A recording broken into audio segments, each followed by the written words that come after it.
Je vais vous parler de la grande distribution. La grande distribution, vous la connaissez, vous savez ce que c'est, les hypermarchés, les supermarchés. C'est donc pas tout à fait de la grande distribution dont je vais vous parler, mais plutôt de l'envers du décor, de ce que l'on trouve quand on soulève le rideau et qu'on va voir un petit peu dans l'arrière-boutique de ces hypermarchés, qu'est-ce qui se passe. C'est ce qu'on a appelé justement les coulisses de la grande distribution, vous allez voir pourquoi. Alors, cette grande distribution, vous savez sans doute qu'en France, on est les champions. Il n'y a pas un pays au monde qui a autant d'hypermarchés, de supermarchés. Il n'y en a pas un seul, même aux États-Unis. Et il faut essayer de comprendre comment cette grande distribution est née justement dans notre pays. Un pays d'abord qui était caractérisé par un commerce de proximité assez important. Et il faut se rappeler que cette grande distribution est donc née il y a une cinquantaine d'années, donc à une époque, donc au sortir de la dernière guerre, à une époque où le commerce était caractérisé par une flambée des prix, une inflation très forte, une pénurie des approvisionnements bien sûr, comme au sortir de chaque conflit, le marché noir, une image qui collait au commerce malgré tout, et qui a d'ailleurs une image qui a duré très longtemps pour les commerçants, 20 ans, 30 ans après. Pour bien des gens, le petit commerçant, c'est celui qui a profité sur le dos du consommateur. Et puis aussi des marges substantielles, c'est-à-dire un rapport de 1 à 4 entre le prix à la production et le prix dans le panier de la ménagère. Quand un consommateur achetait un kilo de pommes à 4 francs, il était payé 1 franc à l'époque au producteur, et on disait c'est beaucoup trop cher, il y a vraiment un écart beaucoup trop important. À cette époque aussi, on disait qu'il y avait beaucoup trop d'intermédiaires, puisqu'il y avait entre 10 à 12 intermédiaires entre le producteur et le consommateur. On disait que ces intermédiaires sont beaucoup trop nombreux, prennent de l'argent au passage bien sûr, et finalement c'est le consommateur qui se trouve pénalisé. Et c'est comme ça donc, dans ce contexte, qu'en 1949 est né le premier supermarché, pas tout à fait le premier supermarché d'ailleurs, le premier libre-service, le premier Leclerc. C'est pas un supermarché, c'est simplement un 50 mètres carrés, vous voyez que c'est tout petit, mais c'est la première fois que le consommateur pouvait se servir lui-même sur les rayons de son épicier. Leclerc a étonné à l'époque, puisqu'il a réussi, avec son tout petit 50 mètres carrés, à casser les prix dans des proportions extraordinaires, puisqu'on trouvait des produits chez Leclerc moins chers, de 20 à 70% par rapport à ses concurrents épiciers. On n'a pas compris pendant des années comment il pouvait faire avec un si petit magasin, et on est venu donc de très très loin pour acheter chez Leclerc. En même temps, le consommateur n'était pas très fier. Aujourd'hui, on est tous très fiers de se promener avec des petits sacs Carrefour, Casino, Leclerc ou Auchan, mais à l'époque, le consommateur se cachait pour acheter chez Leclerc, à tel point qu'il avait dû badigeonner les vitres de son magasin en blanc pour que de la rue, on ne voit pas ces consommateurs qui venaient acheter pauvres. On disait acheter pauvre à l'époque, donc acheter pauvre chez Leclerc. Pour autant, on est très loin chez lui. On faisait beaucoup de kilomètres, et à l'époque, les gens se déplaçaient évidemment moins facilement qu'aujourd'hui. Et on venait donc faire ces emplettes chez Leclerc qui vraiment bradaient les prix. Et encore une fois, personne ne comprenait comment ils pouvaient faire pour casser les prix de cette façon. On a compris, mais plusieurs années, bien sûr, plus tard. Alors, ce type de commerce, évidemment, a fort bien marché. Et un petit peu partout, donc aux 4 points cardinaux de la France, se sont installés comme ça des nouveaux épiciers. Donc par région, des familles d'épiciers ont commencé à créer des libres-services avec bien sûr des formats de plus en plus importants. Donc par région, vous avez à l'ouest Intermarché, Leclerc bien sûr, Système U, au nord Cora, à l'est Cora, au nord Auchan, etc. Et donc par région, on a commencé à mailler comme ça notre territoire de magasins en libre-service. Au bout d'une dizaine d'années, Leclerc a fait beaucoup de petits, puisqu'il y a déjà une cinquantaine de Leclerc un petit peu partout en France, surtout dans l'Ouest bien sûr, en Bretagne là où il est né, mais également en région parisienne où il commence à s'implanter aux portes de Paris, avec encore une fois des formats de plus en plus importants. Ça reste un libre-service, ça reste encore un supermarché, et puis en 1963 s'installe aux portes de Paris le premier hypermarché. Là, on change complètement de format, c'est un hypermarché, comme son nom l'indique, ce qui veut dire qu'on trouve de tout. On trouve aussi bien des produits alimentaires que des produits non alimentaires. Là, c'est vraiment une grande surface, le premier hypermarché, le premier Carrefour, c'est un 2500 mètres carrés. On voit que ça change complètement par rapport au petit 50 mètres carrés du premier Leclerc. On se dit que ça va tuer le petit commerce, on s'interroge beaucoup, et quand on réfléchit, c'est ridicule, ce 2500 mètres carrés par rapport aux 52 000 mètres carrés qui est aujourd'hui prévu aux portes de Paris à Aubervilliers, et par rapport surtout aux 115 000 mètres carrés que planifie Cora à la frontière belge, côté belge, mais donc à quelques kilomètres de la frontière française. Malgré tout, ce 2500 mètres carrés fait des ravages, le commerce commence à évidemment se sentir un petit peu menacé, et puis là encore, on vient de très très loin pour acheter chez Carrefour, à tel point qu'on doit mettre au bout de 2 heures des vigiles à l'entrée pour empêcher les consommateurs de rentrer, et qu'au bout de 2 heures, là encore, les stations-service, les pompes sont vides, et que donc on doit fermer puisqu'il n'y a plus d'essence dans la station. Ce type de commerce marche très bien, il permet de baisser un petit peu les prix, et donc on commence à installer comme ça des hyper, des super partout, encore une fois, aux 4 points cardinaux du pays. Et tout le monde y voit beaucoup d'intérêt. Le consommateur trouve ça intéressant, puisque dans le fond, les prix sont moins chers pour lui, dans un premier temps, c'est vrai. Et donc il y voit lui aussi un intérêt. Les paysans y voient eux aussi un intérêt. L'implantation de ce type de commerce, donc ce 2500 mètres carrés, ces hypermarchés, permet aux consommateurs de trouver des prix moins chers, dans un premier temps, ça c'est vrai, et puis permet aussi au monde agricole, d'un seul coup, d'avoir des débouchés importants. Au lieu de livrer à des petits commerçants 2 ou 3 cagettes de tomates, d'abricots ou autres, d'un seul coup, ces paysans se retrouvent avec en face d'eux des clients qui achètent des palettes entières, pour ne pas dire des camions entiers, et donc ils y voient un intérêt assez intéressant pour eux. Ensuite, côté industriel, là aussi, le monde de l'entreprise voit dans ces grandes surfaces un débouché important, puisqu'encore une fois, quand on vend des bouteilles de pastis à des petits commerçants, on en vend 5, on en vend 6, on en vend 12, et là, ce coup, là encore, il y a des clients qui achètent des palettes entières, des camions entiers, etc. Tout le monde est donc parfaitement content, du consommateur au producteur jusqu'à l'industriel, tout le monde trouve vraiment que ce type de commerce est tout à fait profitable pour chacun d'entre nous. Ces commerçants font des actes de commerce comme l'homme en fait depuis qu'il commerce, c'est-à-dire qu'ils achètent des produits, ils appliquent une marge et ils nous les revendent, et donc jusque-là, il n'y a pas grand-chose à dire.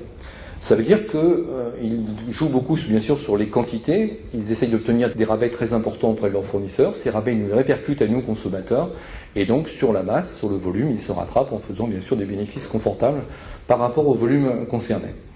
Ça veut dire en clair que quand vous, consommateur, vous achetez un produit 100, il a été acheté 90 au fournisseur, il y a donc une marge de 10, marge qui n'est pas très importante et qui permet aux grands distributeurs de dire, eh bien, on n'est pas cher, parce que vous voyez bien, sur un prix de 100, on ne prend que 10, c'est pas beaucoup, et donc ça nous permet, il faut bien aussi qu'on vive, qu'on puisse payer nos salariés, etc.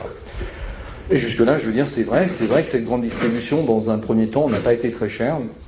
Et puis, donc chaque magasin, bien sûr, commande au même fournisseur. Le magasin Carrefour, qui est ici, commande comme un magasin de Lille, de Strasbourg ou de Nantes ou d'ailleurs.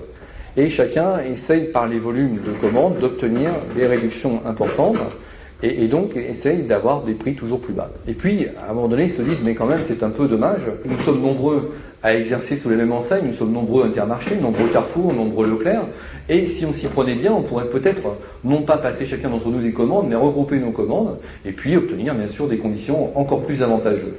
Alors donc ces centrales d'achat existent, ça veut dire que les hypermarchés, supermarchés ne passent plus de commandes à leurs fournisseurs, passent par une centrale d'achat qui regroupe donc, comme leur nom l'indique, l'ensemble des commandes de l'ensemble des points de vente, et puis bien sûr qui exerce une pression encore plus importante sur les fournisseurs.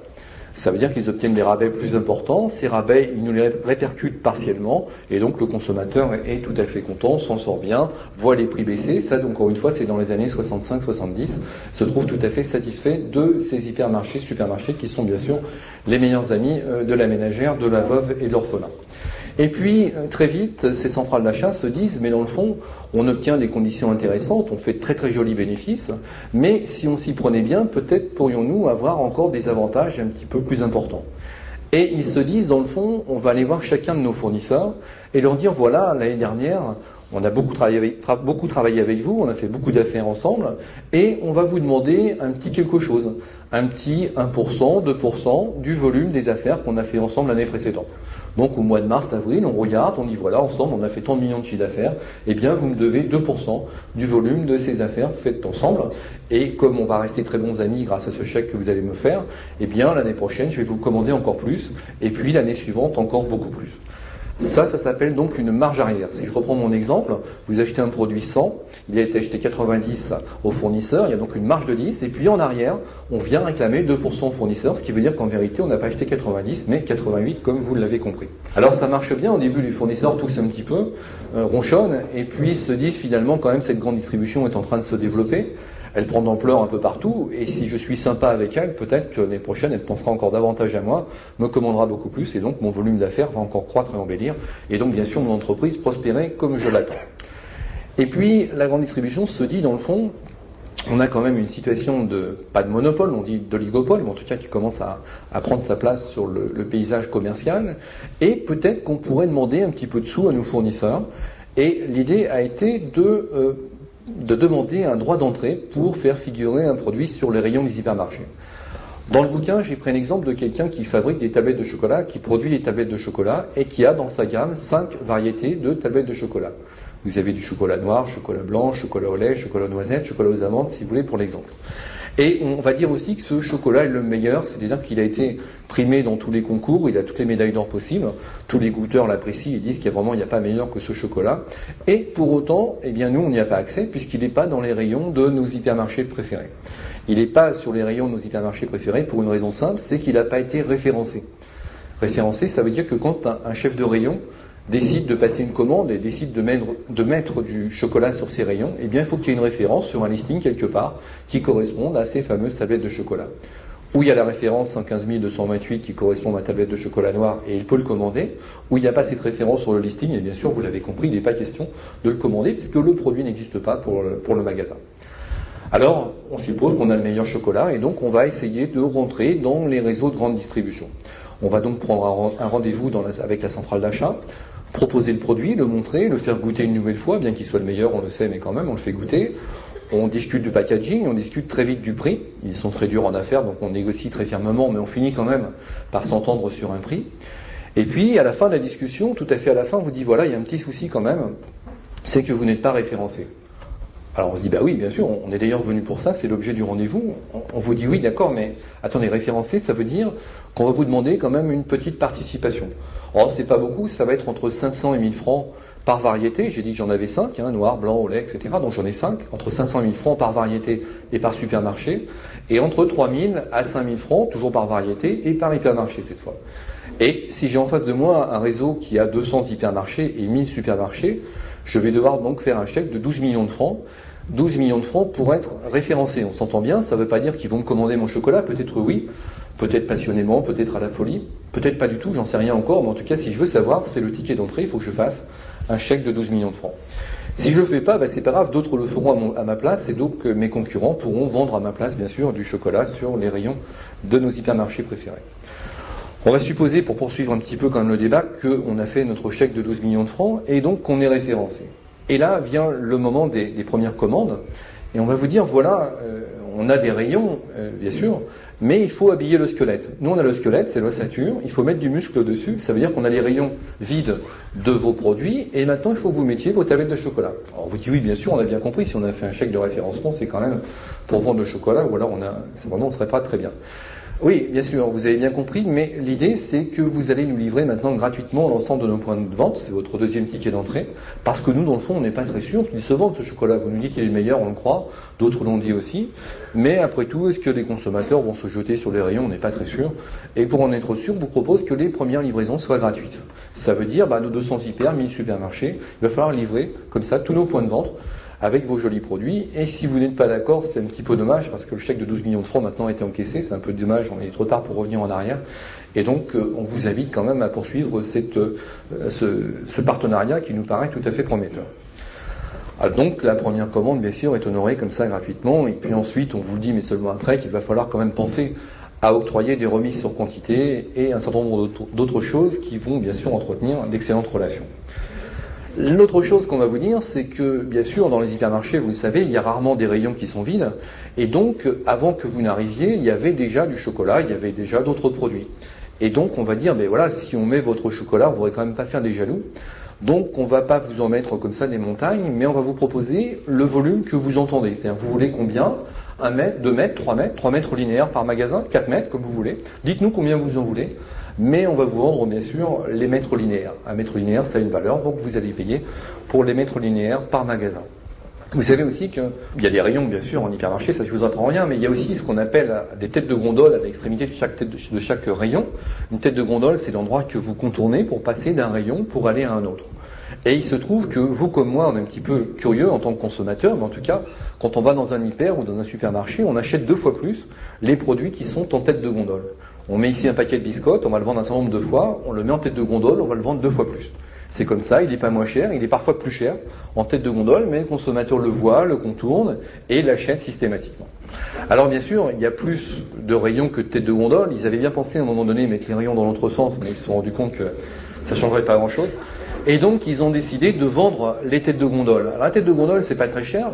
C'est entre 500 et 800 francs pour un produit, pour une variété. Si j'en ai 5, on multiplie par 5, mais c'est assez facile, c'est toujours la table de multiplication qui joue. En grande surface, c'est toujours ça. Il suffit de la connaître, après tout va bien. Donc une tête de gondole entre 500 et 800 francs pour un produit, pour un supermarché et pour 10 jours. et puis entre 1000 à 1500 francs quand même, toujours pour un produit, pour un hypermarché cette fois, et pour 10 jours toujours. Bien sûr, si je décide de ne pas payer cette tête de gondole, encore une fois, c'est mon concurrent qui le fera, et c'est lui qui vendra le chocolat et pas moi, donc j'ai quand même tout à fait intérêt à payer pour être présent sur cette tête de gondole. Quand vous allez dans un hypermarché, vous poussez votre caddie et souvent au milieu du passage, vous voyez des marchandises qui sont là, qui encombrent, qui gênent un petit peu. Il faut contourner, on se dit qu'est-ce qui se passe aujourd'hui? Pourquoi ces montagnes de sopalin, de Coca-Cola ou de je ne sais quoi, de bocaux de cornichons, peu importe. Qu'est-ce qui se passe? Ils n'ont pas eu le temps de ranger. C'est pas tout à fait ça, ça s'appelle un îlot. Et comme les petites îles qui sortent de la mer, un îlot c'est une petite île de marchandises qui fait que eh bien, cette montagne de marchandises, vous la voyez beaucoup mieux, elle sort du paysage si je peux dire, et donc vous allez venir buter sur des bocaux de cornichons, des rouleaux de sopalin, etc. Le consommateur qui n'est pas venu pour ça, eh bien, voyant ces sopalins comme ça devant lui, encore une fois, pas tous bien sûr, mais un certain nombre vont glisser ces produits dans le caddie alors qu'ils n'étaient pas du tout venus pour ça. Et bien sûr cet endroit privilégié va encore une fois être facturé, comme vous l'imaginez, aux fournisseurs. Quand vous arrivez aussi à la caisse, vous avez souvent des marchandises qui viennent à vous, si je peux dire, c'est ce qu'on appelle des avancées de caisse. Vous attendez, vous faites la queue, et là vous trouvez des programmes de télévision, vous trouvez des piles électriques, vous trouvez des chewing-gums, des bonbons, des choses comme ça, qui sont pas du tout là par hasard, qui sont là parce que on attend, et les gens se disent, des bonbons, j'en ai peut-être plus, des allumettes, etc., des piles électriques, et donc, instantanément, comme ça, comme un réflexe, on va mettre dans le caddie cette pile dont on n'a peut-être pas besoin, mais dans le fond on ne sait plus, en tout cas elle est là, on n'a pas grand chose à faire, donc hop, on glisse la pile dans le caddie, et encore une fois, cet espace privilégié va être vendu bien sûr aux fournisseurs.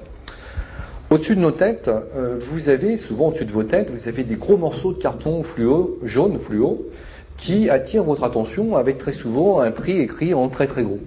Alors on ne sait pas si c'est moins cher, plus cher, nous consommateurs, on ne va pas vérifier au rayon combien ça aurait coûté, mais on voit le prix en très gros au-dessus du rayon, et encore une fois, ce morceau de carton fait vendre. Ça s'appelle un stop. Ça porte bien son nom, c'est fait pour attirer votre attention, l'arrêter au moment où vous jetez le regard sur ce morceau de carton. Vous voyez 1,75, vous ne savez pas si en rayon c'était 1,45, peut-être 2, on n'en sait rien, mais on voit 1,75, c'est écrit en très gros et le consommateur se dit promo. Il a vu que c'était du jaune fluo, c'est promo. Et là encore une fois, on va acheter beaucoup plus quand un rayon sera doté d'un stop. Ce stop, c'est pas très cher, ça vaut 500 francs pour 10 jours, 500 francs un petit bout de carton, c'est quand même bien payé, vous allez me dire, mais en tout cas, c'est le tarif à payer. Encore une fois, si on ne veut pas le payer, eh bien c'est le concurrent, mais c'est plus tout à fait ça, vous allez voir, parce que maintenant, on est obligé, qu'on le veuille ou non, en plus d'acheter ces morceaux de carton, sinon on se fâche très rouge et très fort, et c'est pas très confortable.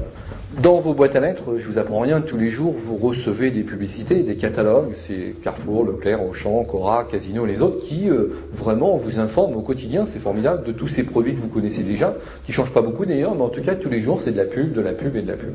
Alors on se dit quand même, ces fournisseurs sont un peu malades de payer comme ça des sommes aussi importantes pour nous faire de la pub, pour nous dire qu'ils font des petits pois.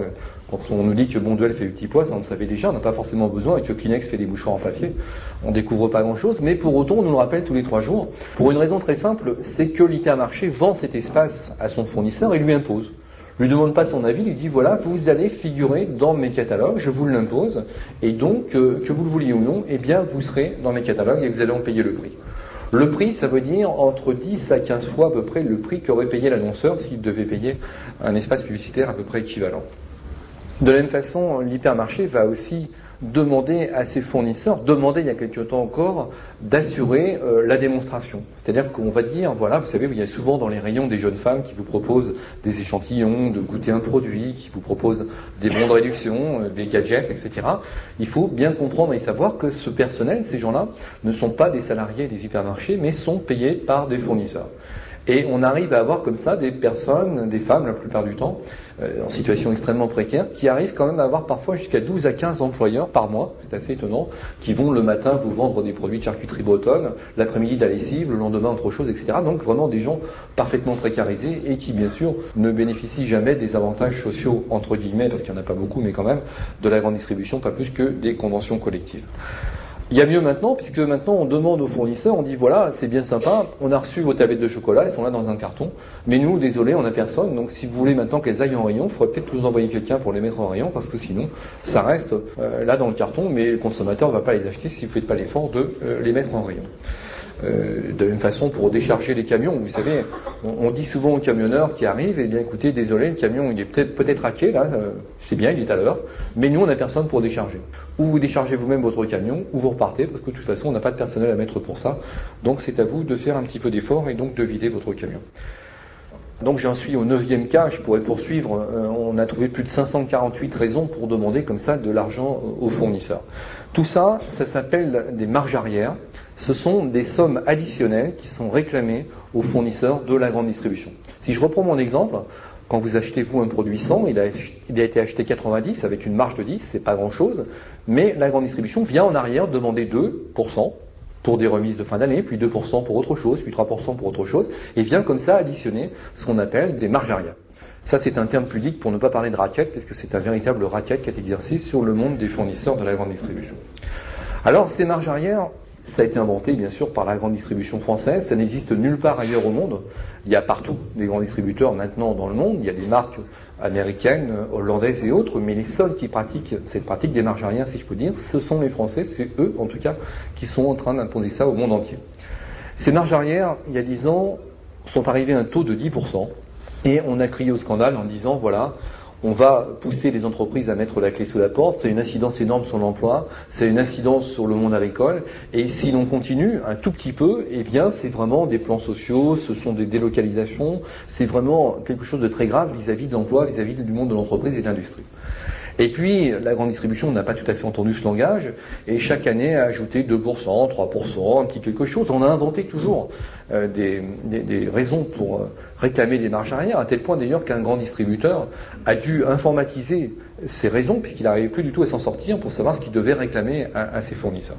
Et on arrive en tout cas à la fin de l'an 2000, donc au début du XXIe siècle, on est arrivé à des taux de marge arrière de 30, 35, 40, 45, 50, et j'ai trouvé tout récemment un cas extrême quand même de 62%, sachant qu'aujourd'hui, le taux moyen reconnu par le secrétaire d'État à la consommation est quand même compris entre 45 et 50% de marge arrière.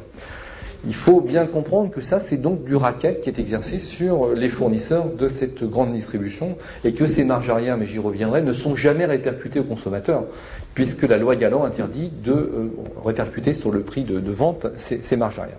Alors, évidemment, ça, c'est des pratiques qui se sont un petit peu réparties, j'allais dire, répandues dans le monde de la grande distribution. Puis il est arrivé un autre malheur, c'est qu'on est arrivé à la fin des années 90 à la période qu'on a pu appeler de mondialisation, globalisation, et que ces réseaux de grande distribution se sont regroupés, ont fusionné, ont absorbé d'autres réseaux, etc. Et qu'on est arrivé aujourd'hui à un stade où en France, on n'a plus que 5 centrales d'achat simplement, 5 centrales d'achat qui arrivent quand même à contrôler plus de 90% des produits de consommation courante que vous consommez, que je consomme. Ce qui veut dire qu'on n'arrive pas à une situation de monopole, mais pas loin, vous voyez, une situation de quasi-oligopole. Ce qui veut dire aussi que cette mondialisation, comme vous le savez, là je vous apprends rien, n'est pas tout à fait terminée, loin s'en faut, et que donc on continue à fusionner, à absorber, à se marier, etc. Et que donc on pense vraisemblablement d'ici 5 ans, 6 ans peut-être si on se trompe, qu'on aura 2 opérateurs, peut-être 3, non pas au niveau national, mais au niveau mondial. Puisque vous le savez, ça va très très vite et qu'on voit maintenant des groupes, notamment des groupes nationaux comme Carrefour, qui sont en train vraiment de conquérir le monde.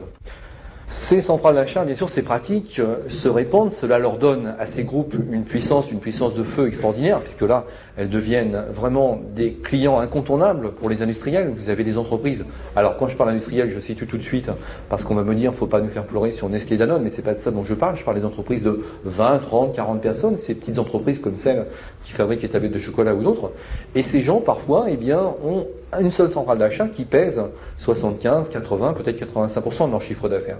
Ce qui veut dire que vous n'avez aucune latitude pour dire non à cette centrale d'achat. Elle vous dit, voilà, c'était 40, maintenant c'est 44. C'est difficile de dire non, puisque sinon on vous dit, bah, écoutez, gardez vos marchandises et je saurai me trouver d'autres fournisseurs. Ce qu'elles font d'ailleurs tout à fait, parce qu'elles savent aussi déréférencer. C'est pas parce que vous êtes référencé qu'il n'y aura pas par la suite déréférencement. On en parlera tout à l'heure, vous verrez que dans certains contextes, c'est une sanction pour punir des gens qui ne se comportent pas très bien et qui parlent de ce sujet qui fâche.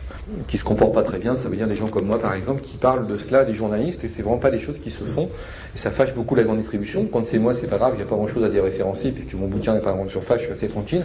Quand ce sont des fournisseurs par contre et qu'ils parlent de ce sujet, eh bien on les déréférence, mais on en parlera tout à l'heure.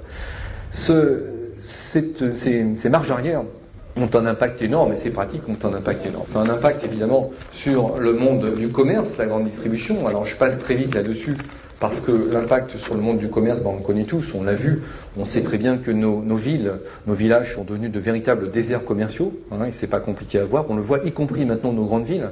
Il y a quelques années encore, on pouvait dire, dans nos villages, il n'y a plus d'épicerie, il n'y a plus de commerce, mais aujourd'hui c'est vrai aussi dans les villes moyennes, et puis ça devient vrai dans les grandes villes, y compris dans la capitale, puisque maintenant se pose effectivement, la Chambre de commerce de Paris le pose, les élus de Paris, etc., se pose la question de ce commerce qui disparaît véritablement dans nos grandes villes.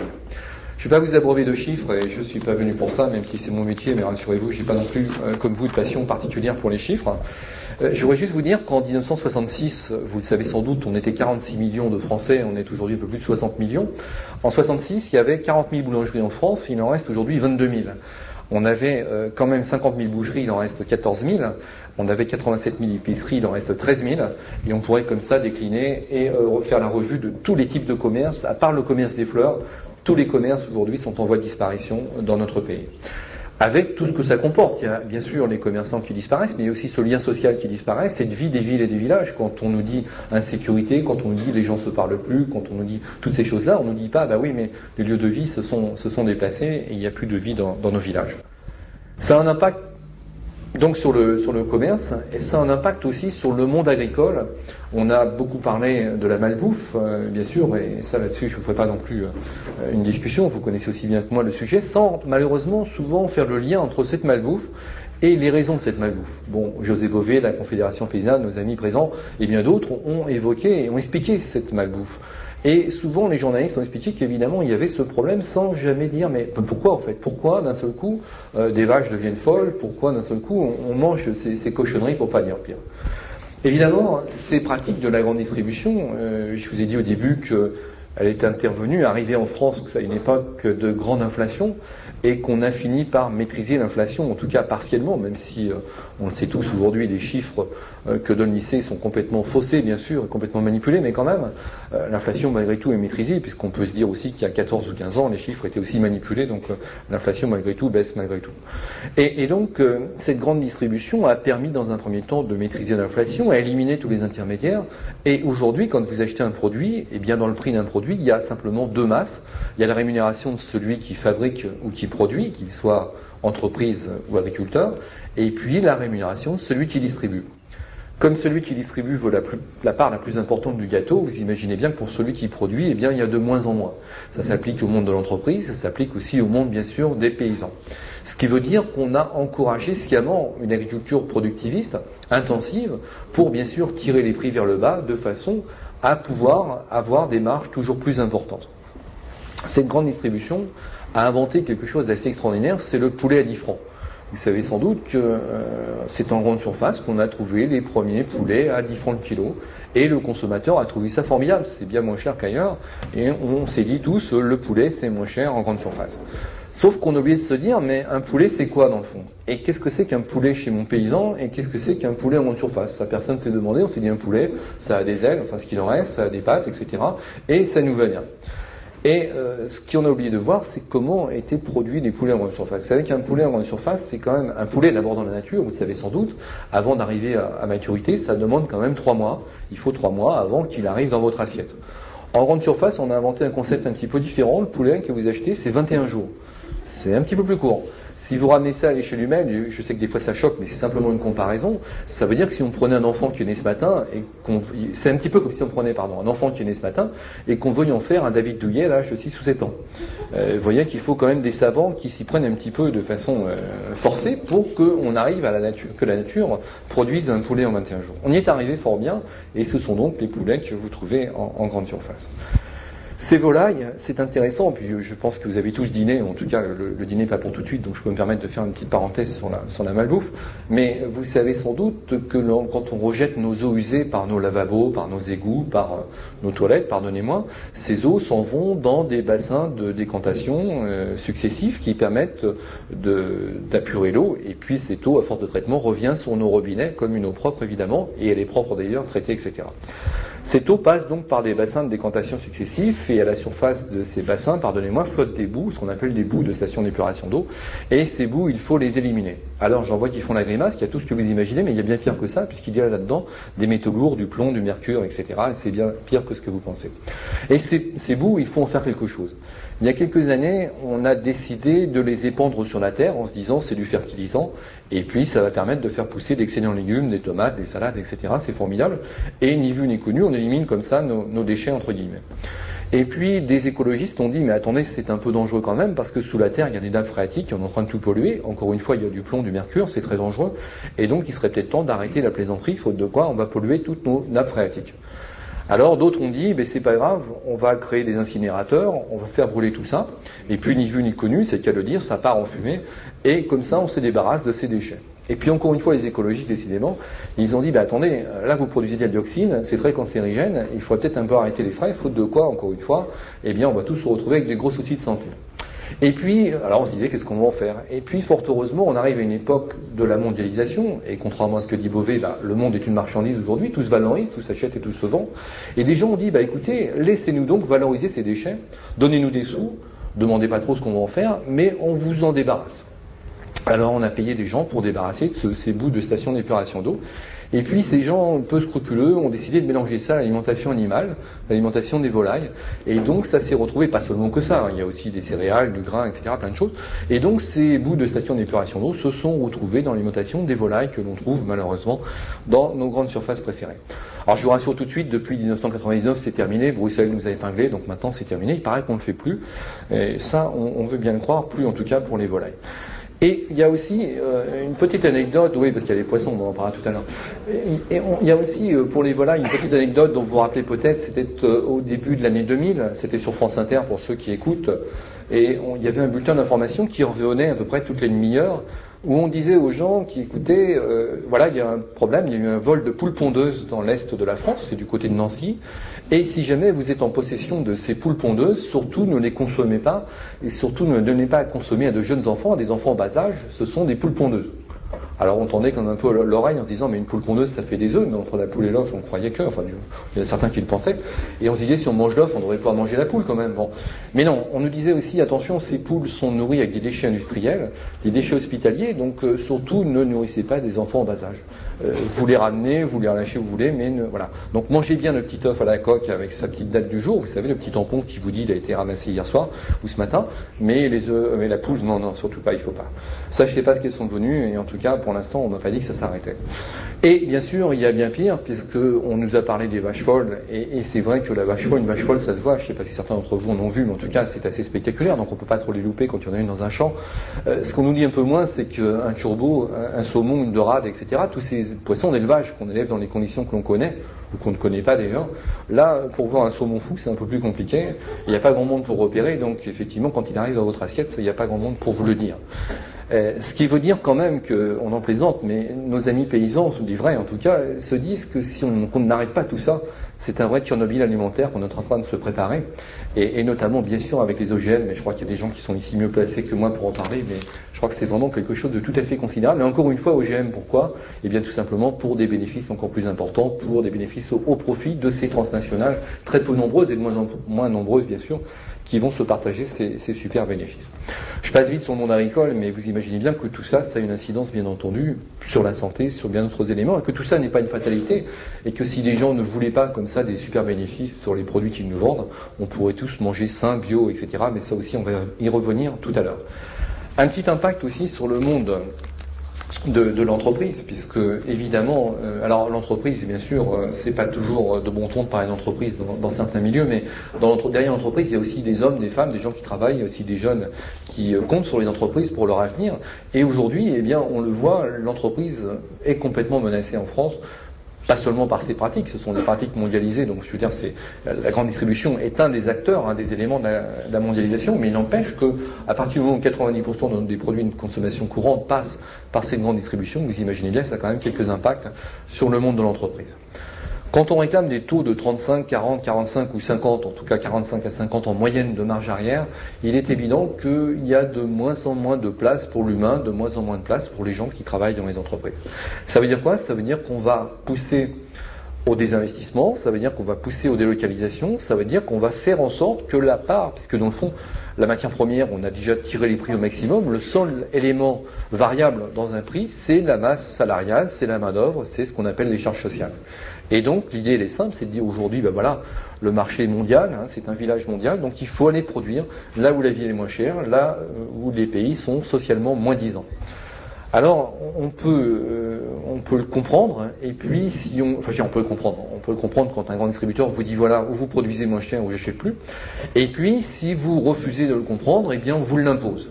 On vous l'impose, c'est très simple, je vais vous raconter une petite anecdote qui est arrivée à un de mes clients, qui est quelqu'un qui fabrique des produits que vous avez, chacun d'entre vous, chez vous, j'en suis sûr, produits qu'il nous a imposés il y a à peu près une quinzaine d'années.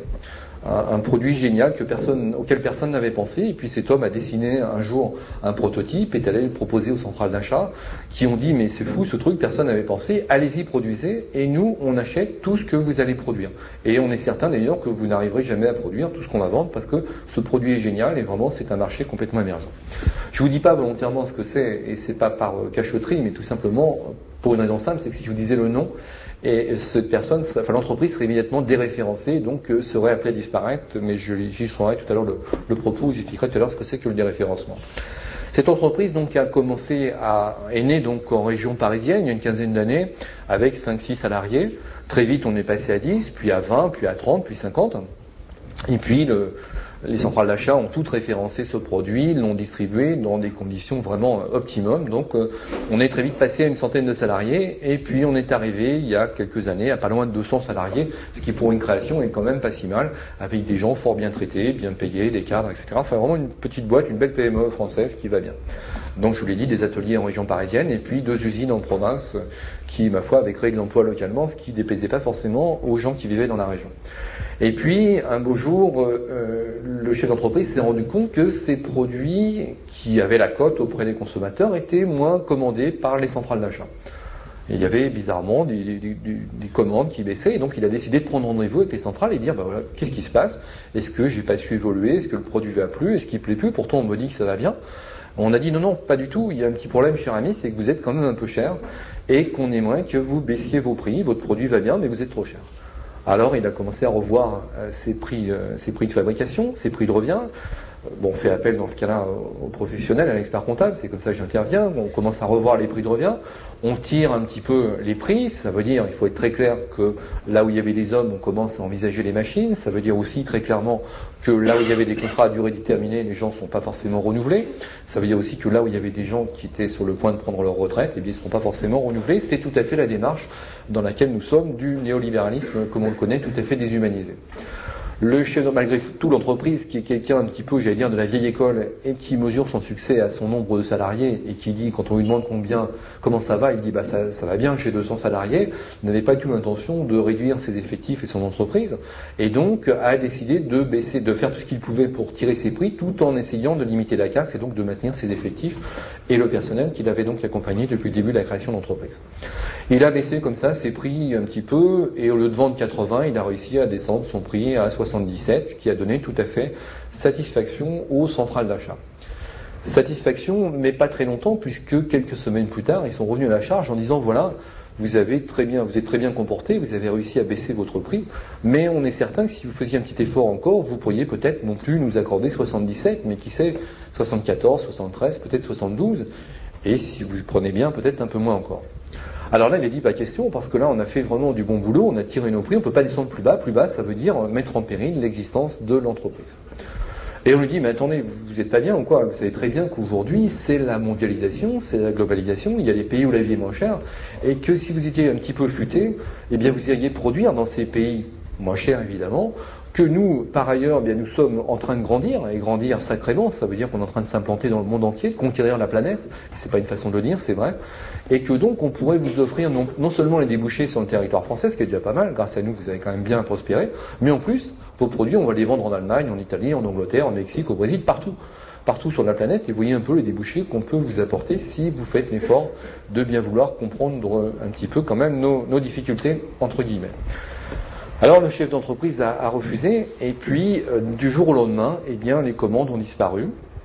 Nous, consommateurs, on n'a plus trouvé les produits, on s'est demandé pourquoi, et l'entreprise s'est retrouvée à devoir mettre beaucoup de monde en chômage technique, à devoir faire ce que l'on connaît bien, je veux dire, c'est fermer l'entreprise un certain nombre de jours dans la semaine, dans le mois, etc. Jusqu'au jour où il s'est dit c'est pas possible, et ça a été un bras de fer, mais il a perdu le bras de fer, bien sûr, parce que lui, c'était son unique débouché, alors que vous l'imaginez, les grands distributeurs, eux, ont d'autres produits à déboucher, donc ont les moyens de tenir la distance et la durée. Et donc, il a dû reprendre rendez-vous avec la centrale d'achat en disant, bon, ok, vous avez gagné, donc qu'est-ce qu'on fait ? Et par contre, j'accepte une partie de votre deal, c'est-à-dire que je refuse de licencier, de jeter mes salariés, mais chaque fois que quelqu'un partira, je ne vais pas le remplacer. Chaque fois que quelqu'un sera en retraite, eh bien là aussi on ne remplacera pas.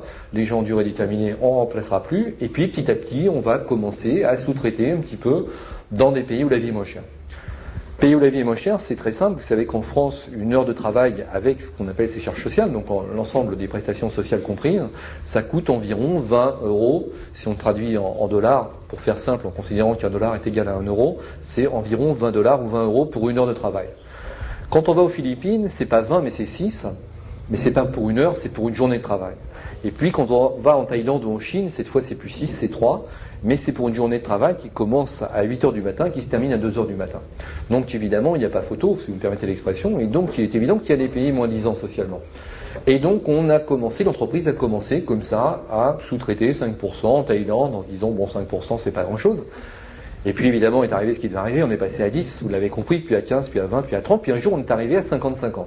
50% de la production sur le territoire national, 50% en Thaïlande. Et les centrales d'achat ont dit voilà, c'est formidable, vous avez contenu vos prix, baissé vos prix, grâce à vous on fait de belles affaires, on vend toujours de plus en plus. Mais vous, on vous connaît bien, on vous estime bien, mais ces gens là-bas si loin, ces Chinois entre guillemets comme ils ont dit, on les connaît pas et on voudrait bien aller voir comment travaillent ces gens si loin.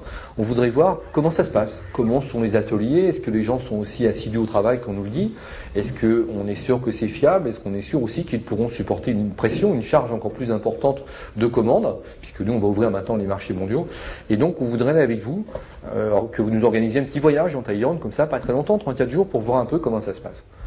Le chef d'entreprise n'a pas trop compris, il s'est dit mais après tout moi j'ai rien à cacher, j'ai toujours bien travaillé, j'ai un cahier des charges tout à fait respectable, tout à fait montrable, etc. Donc s'ils veulent voir, pourquoi pas, on organise un truc. Donc il a été chargé de prendre les billets d'avion, de réserver les hôtels, etc. Ils ont fait une visite très intéressante là-bas, ils ont vu de très très beaux ateliers avec des gens très assidus, en blouse blanche, tout le monde, un sol brillant, tout le monde au travail, personne qui lève le nez, etc. Et tout le monde est rentré vraiment tout à fait convaincu de ce choix de sous-traitants.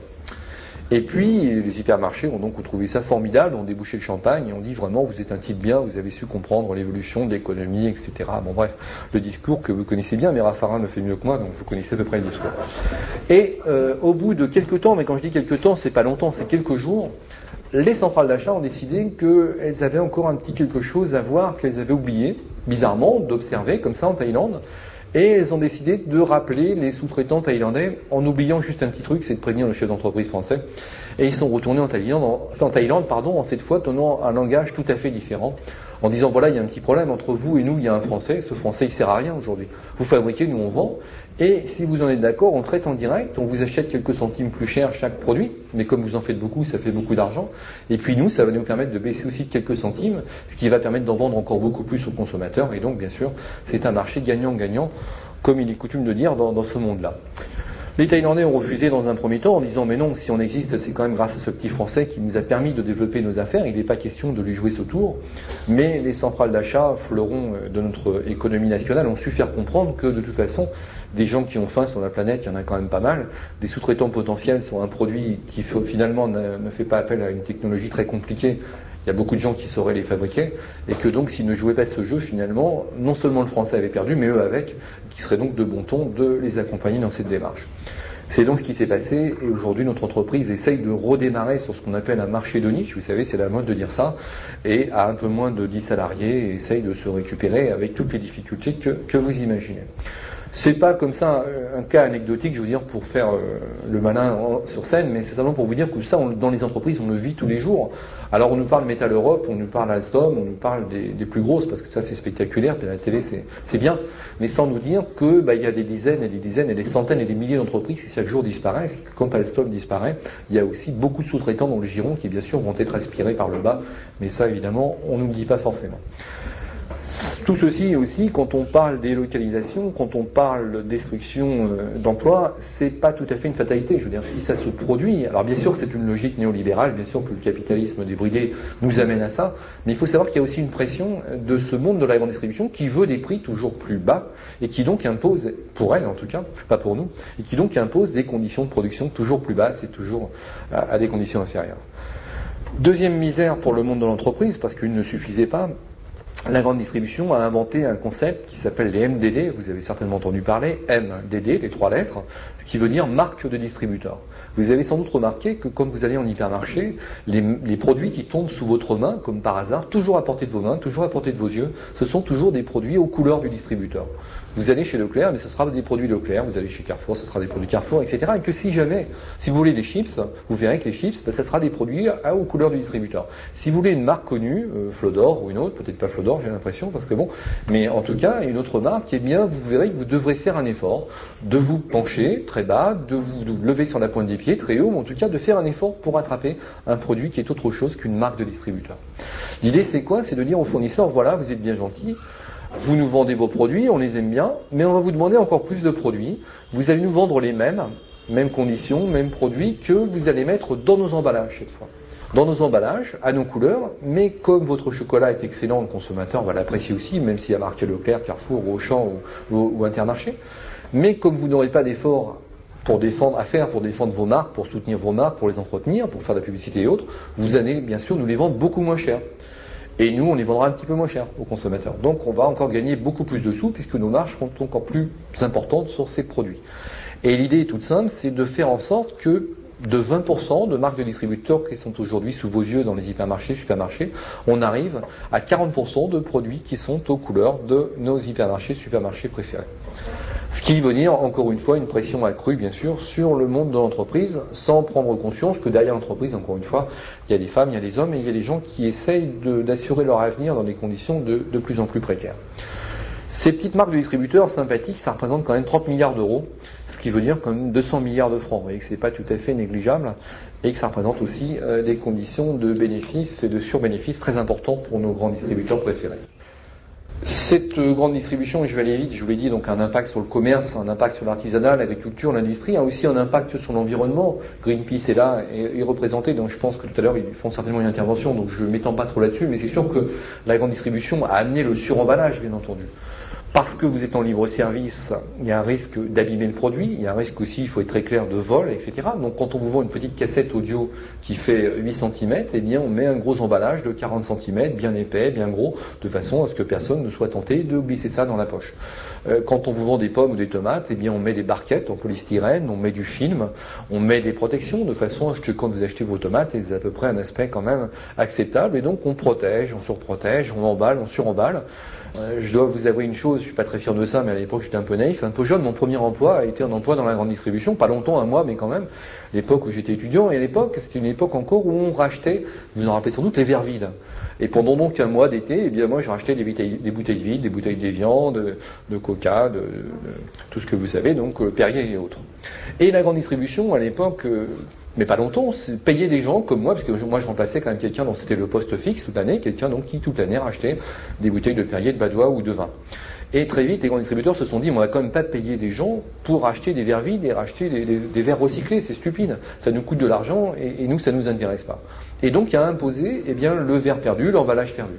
Et aujourd'hui, c'est à nous consommateurs de payer non seulement pour le produit, non seulement pour l'emballage perdu, mais en plus de payer pour bien sûr recycler des emballages comme ça que nous produisons de plus en plus nombreux chaque jour davantage. Ça a entraîné aussi bien sûr un besoin de froid, de chaîne du froid, etc. Ça entraîne aussi un volume de circulation automobile extraordinaire, parce que les gens n'hésitent pas à faire des 30 ou 40 km pour s'approvisionner dans les grandes surfaces, c'est en tout cas ce qui a été mesuré.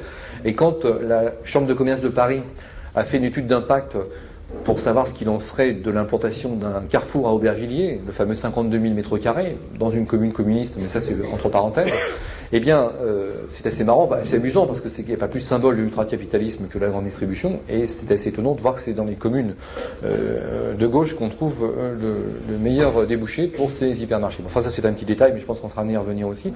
Et donc, tout ça pour dire qu'on a la Chambre de commerce de Paris, avec les écologistes et les élus verts de Paris, ont fait une étude d'impact et se sont rendus compte que cet hypermarché allait entraîner non seulement un flux de camions, bien sûr, pour acheminer les marchandises, mais aussi un flux de consommateurs aux heures de pointe de quand même 3500 véhicules heure sur le périphérique, pour le seul carrefour donc implanté sur le bord de ce périphérique. Vous imaginez un petit peu ce que ça veut dire les soirs de matchs de foot, sachant que c'est à quelques encablures du grand stade. C'est assez intéressant comme démarche. Donc ça, je ne parle pas bien sûr d'urbanisme commercial, parce qu'ils appellent ça urbanisme, je ne parle pas non plus de dégradation du paysage. Quand on voit ce que sont les abords de nos villes, je me déplace beaucoup, comme tu l'as dit, un peu partout en France, et où qu'on aille aujourd'hui, eh bien on a l'impression que au même endroit, c'est assez sympathique, puisqu'on voit les mêmes hyper, les mêmes Saint-Maclou, les mêmes magasins partout en France, et donc effectivement on n'est pas dépaysé, ça sur ce plan-là, il n'y a pas trop de soucis. Ça a donc quand même un impact sur l'environnement, et je pense qu'on sera amené tout à l'heure à y revenir. Alors, juste une parenthèse quand même, quand on dit que ça touche le monde industriel, ça touche même les plus grands, puisque vous savez sans doute, ou pas, parce que ça on l'a passé sous silence, que le pétrolier Shell, qui est quand même pas tout à fait une PME, comme vous le savez, a décidé en France de jeter l'éponge et de quitter le territoire national, parce qu'il estime qu'il ne peut plus être en concurrence avec les distributeurs, tant la concurrence est violente, et donc va vendre pratiquement l'essentiel de ces stations-service, et qui passeront bien sûr sous la bannière, vous l'avez compris, des grandes surfaces. Avec une idée toute simple, c'est de casser les prix dans un premier temps, et puis une fois bien sûr que la concurrence aura disparu, bien sûr de rétablir les prix comme ils ont su le faire pour d'autres produits.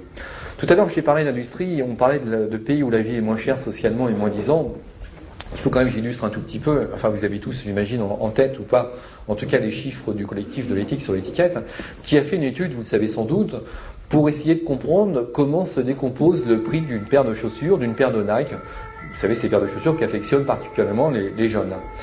Et ils ont vu que sur une paire de Nike à 100 euros, si on le dit en euros, ce qui veut dire 655 francs pour le traduire en francs, eh bien il y avait là-dessus 40% qui revenait au distributeur, c'est-à-dire que quand un hypermarché reçoit une paire de Nike à 8 heures, qu'il l'a mis à 8h01 sur ses rayons et qu'il l'a vendu à 8h02, eh bien il a gagné 40%, ce qui veut dire 40 euros, ce qui veut dire aussi 261 francs sur une paire de Nike à 655 francs.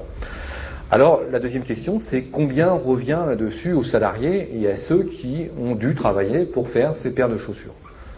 Alors, j'imagine que vous avez une petite idée, mais l'ensemble des salaires, l'ensemble des charges sociales, l'ensemble des salaires et charges sociales pour l'ensemble des gens qui ont travaillé sur ces paires de Nike, c'est très exactement 1,72%.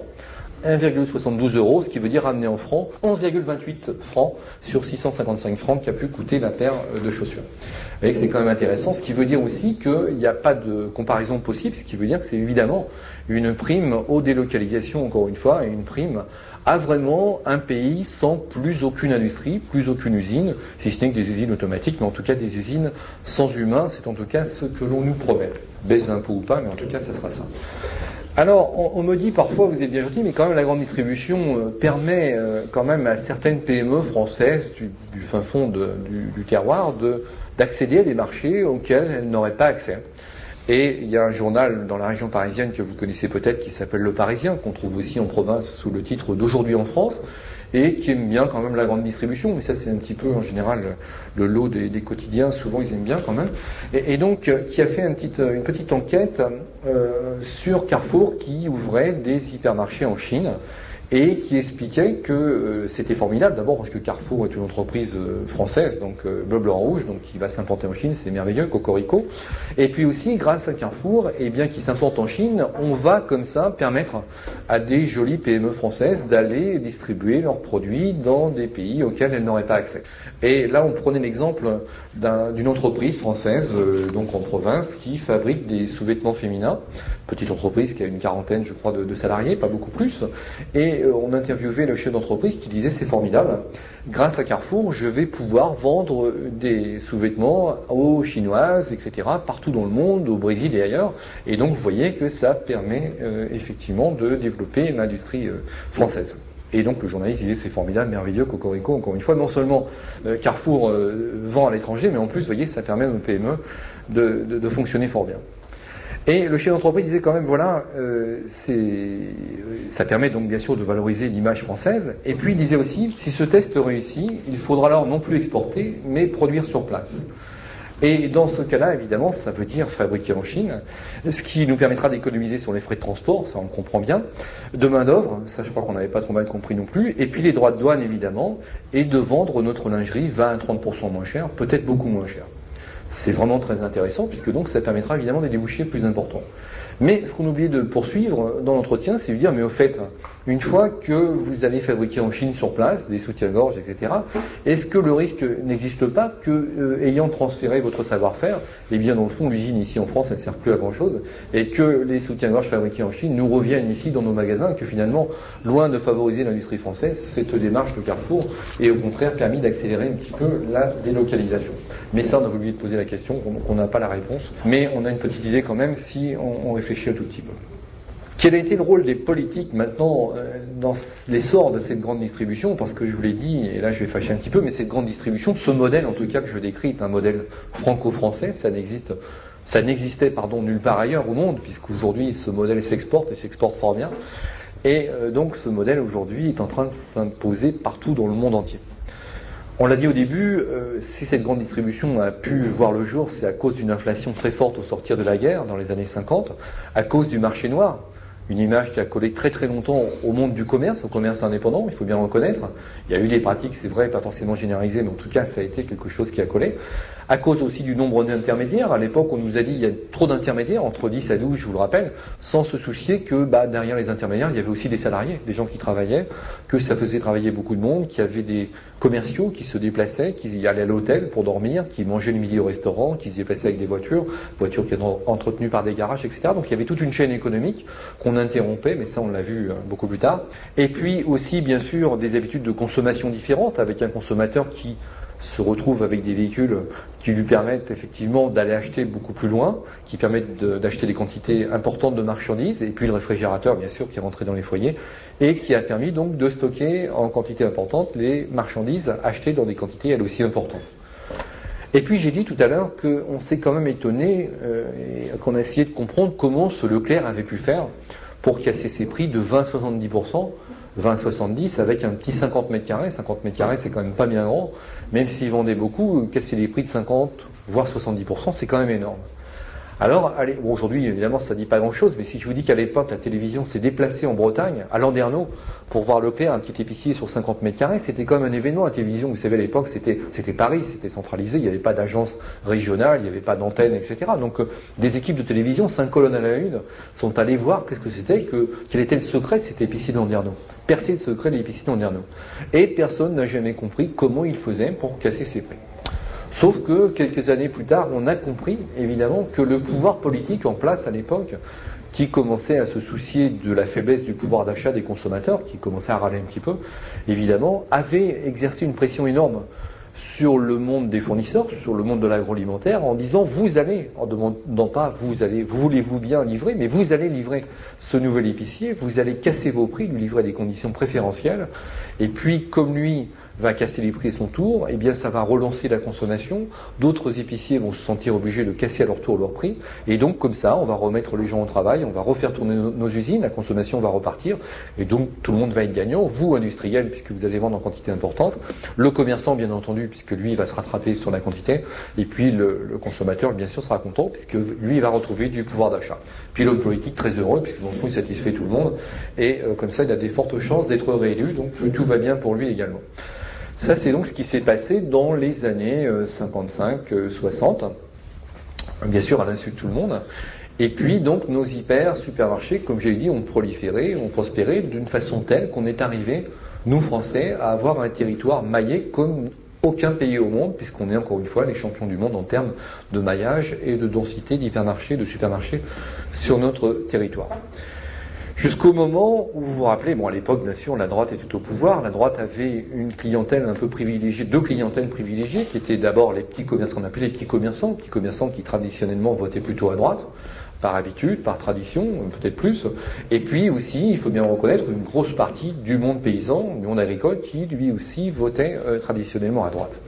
Et la droite a commencé à s'émouvoir en disant les petits commerçants bougent beaucoup. Vous vous rappelez sans doute, c'est l'époque du Silunati, c'est l'époque de Gérard Nicou, à une époque où il y avait des batailles de rue quasiment toutes les nuits, tous les soirs, des préfectures, des sous-préfectures incendiées, et où l'homme politique a commencé à se dire mais si je me mets à dos les petits commerçants, je risque de me retrouver avec une force électorale qui va m'échapper, et donc ça va me poser quelques soucis quand même aux prochaines élections. Et donc en 1973, le ministre du Commerce et de l'Artisanat fait voter une loi importante qui s'appelle la loi Royer. Vous vous rappelez sans doute que c'était Jean Royer à l'époque, maire de Tours, qui fait voter une loi très importante qui avait pour vocation en tout cas de stopper l'hégémonie des grandes surfaces.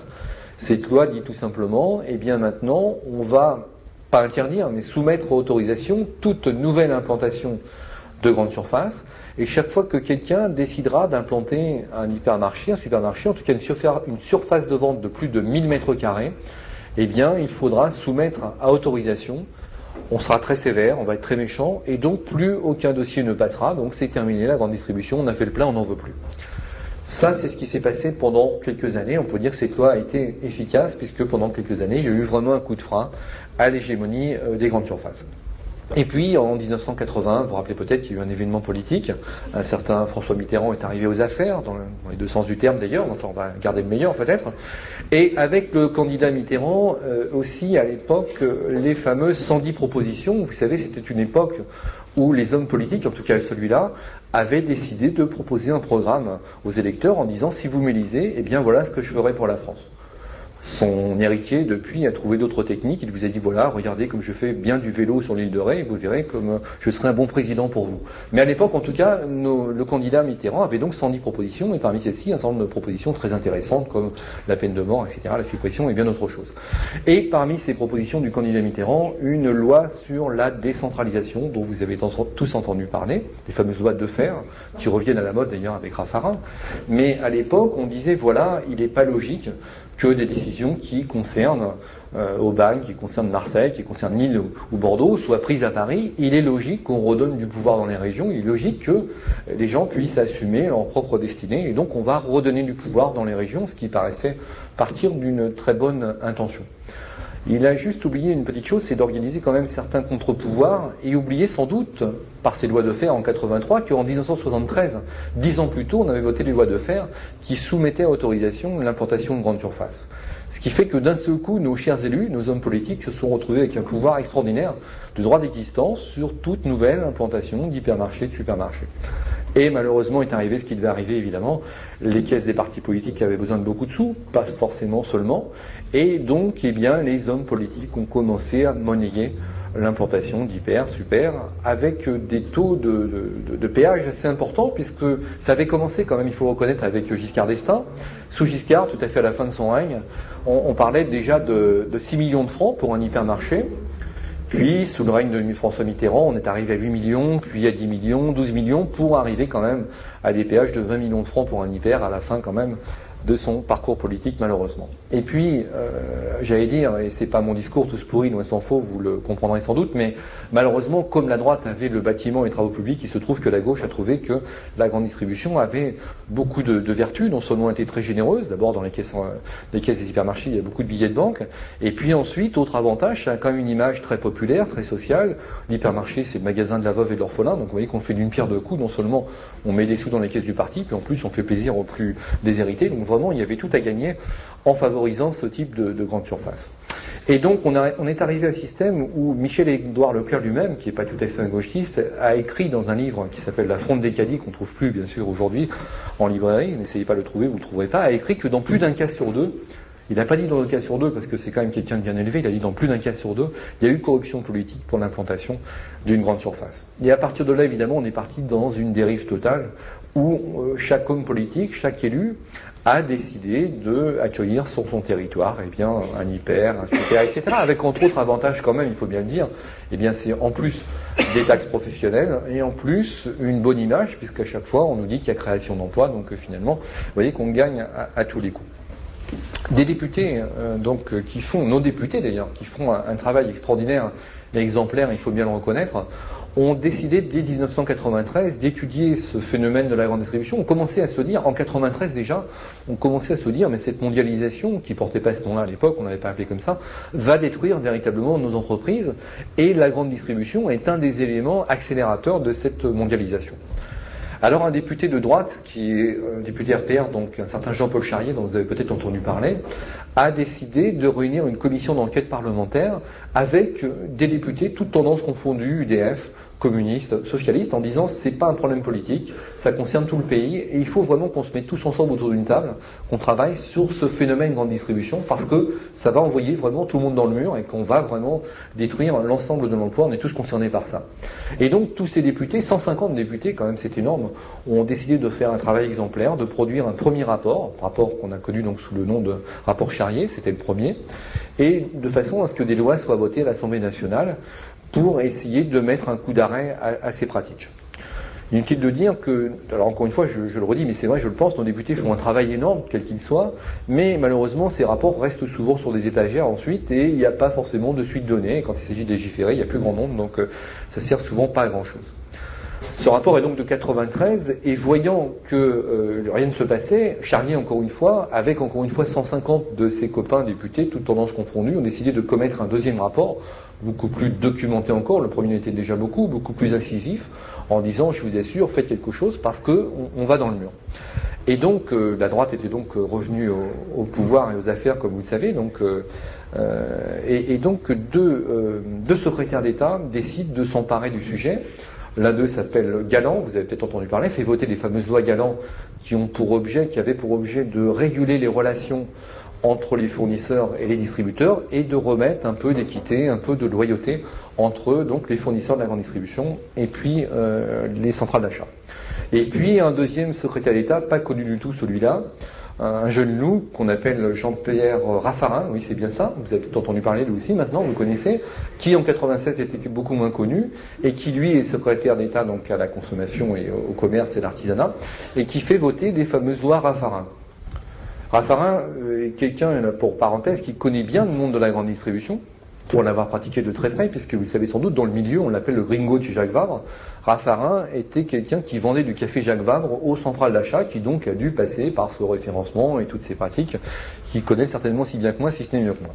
Ce qui veut dire, tout ça pour vous dire que si le Premier ministre ne prend pas de décision, c'est pas parce qu'il ne sait pas. C'est une parenthèse. Et donc Raffarin dit, voilà, en 96, il y avait des lois Royer, on a soumis à autorisation avec des commissions départementales, commissions nationales, l'implantation de grandes surfaces, à toute implantation supérieure à 1000 mètres carrés.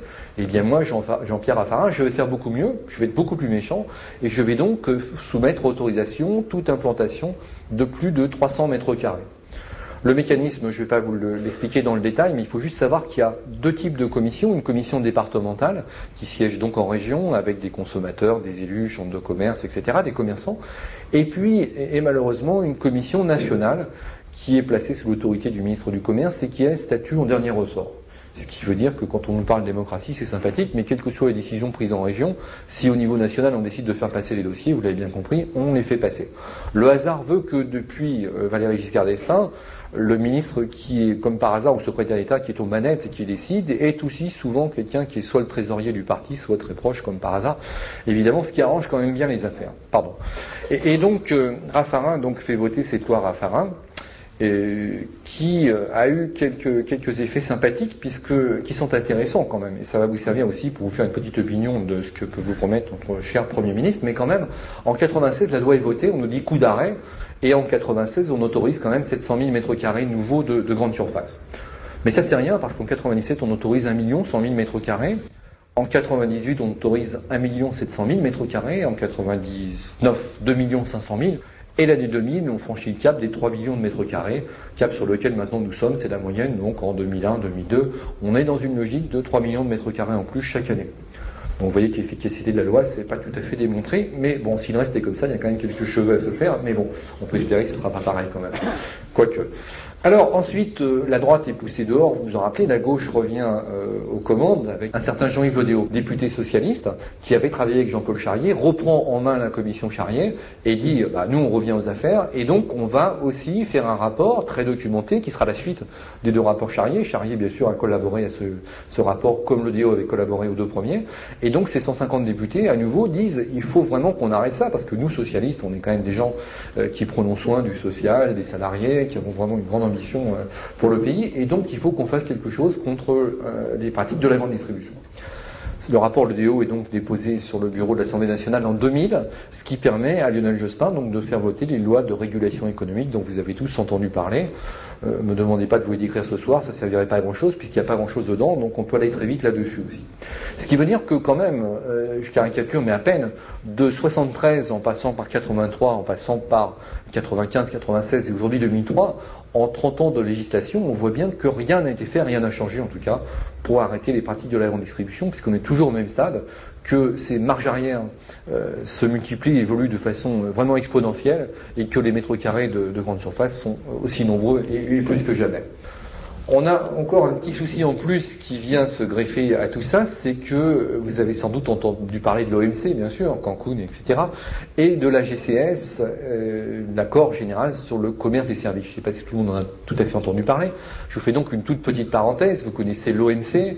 L'OMC, c'est l'endroit où se décide notre avenir. C'est un endroit formidable. Donc, ce sont des transnationales qui se réunissent dans le plus grand secret avec nos élus, et puis qui décident en secret que le libéralisme, il n'y a vraiment rien de mieux au monde, et que donc c'est l'avenir de la planète. Bon, je vous renvoie au discours de Pascal Lamy, Jean-Pierre Raffarin, etc. Qui encore lui décidément. Et donc la GCS, c'est un accord général sur le commerce des services qui a pour objet de libéraliser et de faire passer dans le domaine privé l'ensemble des services publics. Ça veut dire la santé, ça veut dire l'eau, ça veut dire l'éducation, ça veut dire qu'on a, et ce sont des rounds comme celui de Cancun, donc, qui reviennent régulièrement jusqu'à la libéralisation totale de l'ensemble des services, hormis ce qu'on appelle les services régaliens, c'est-à-dire la police, la justice et l'armée.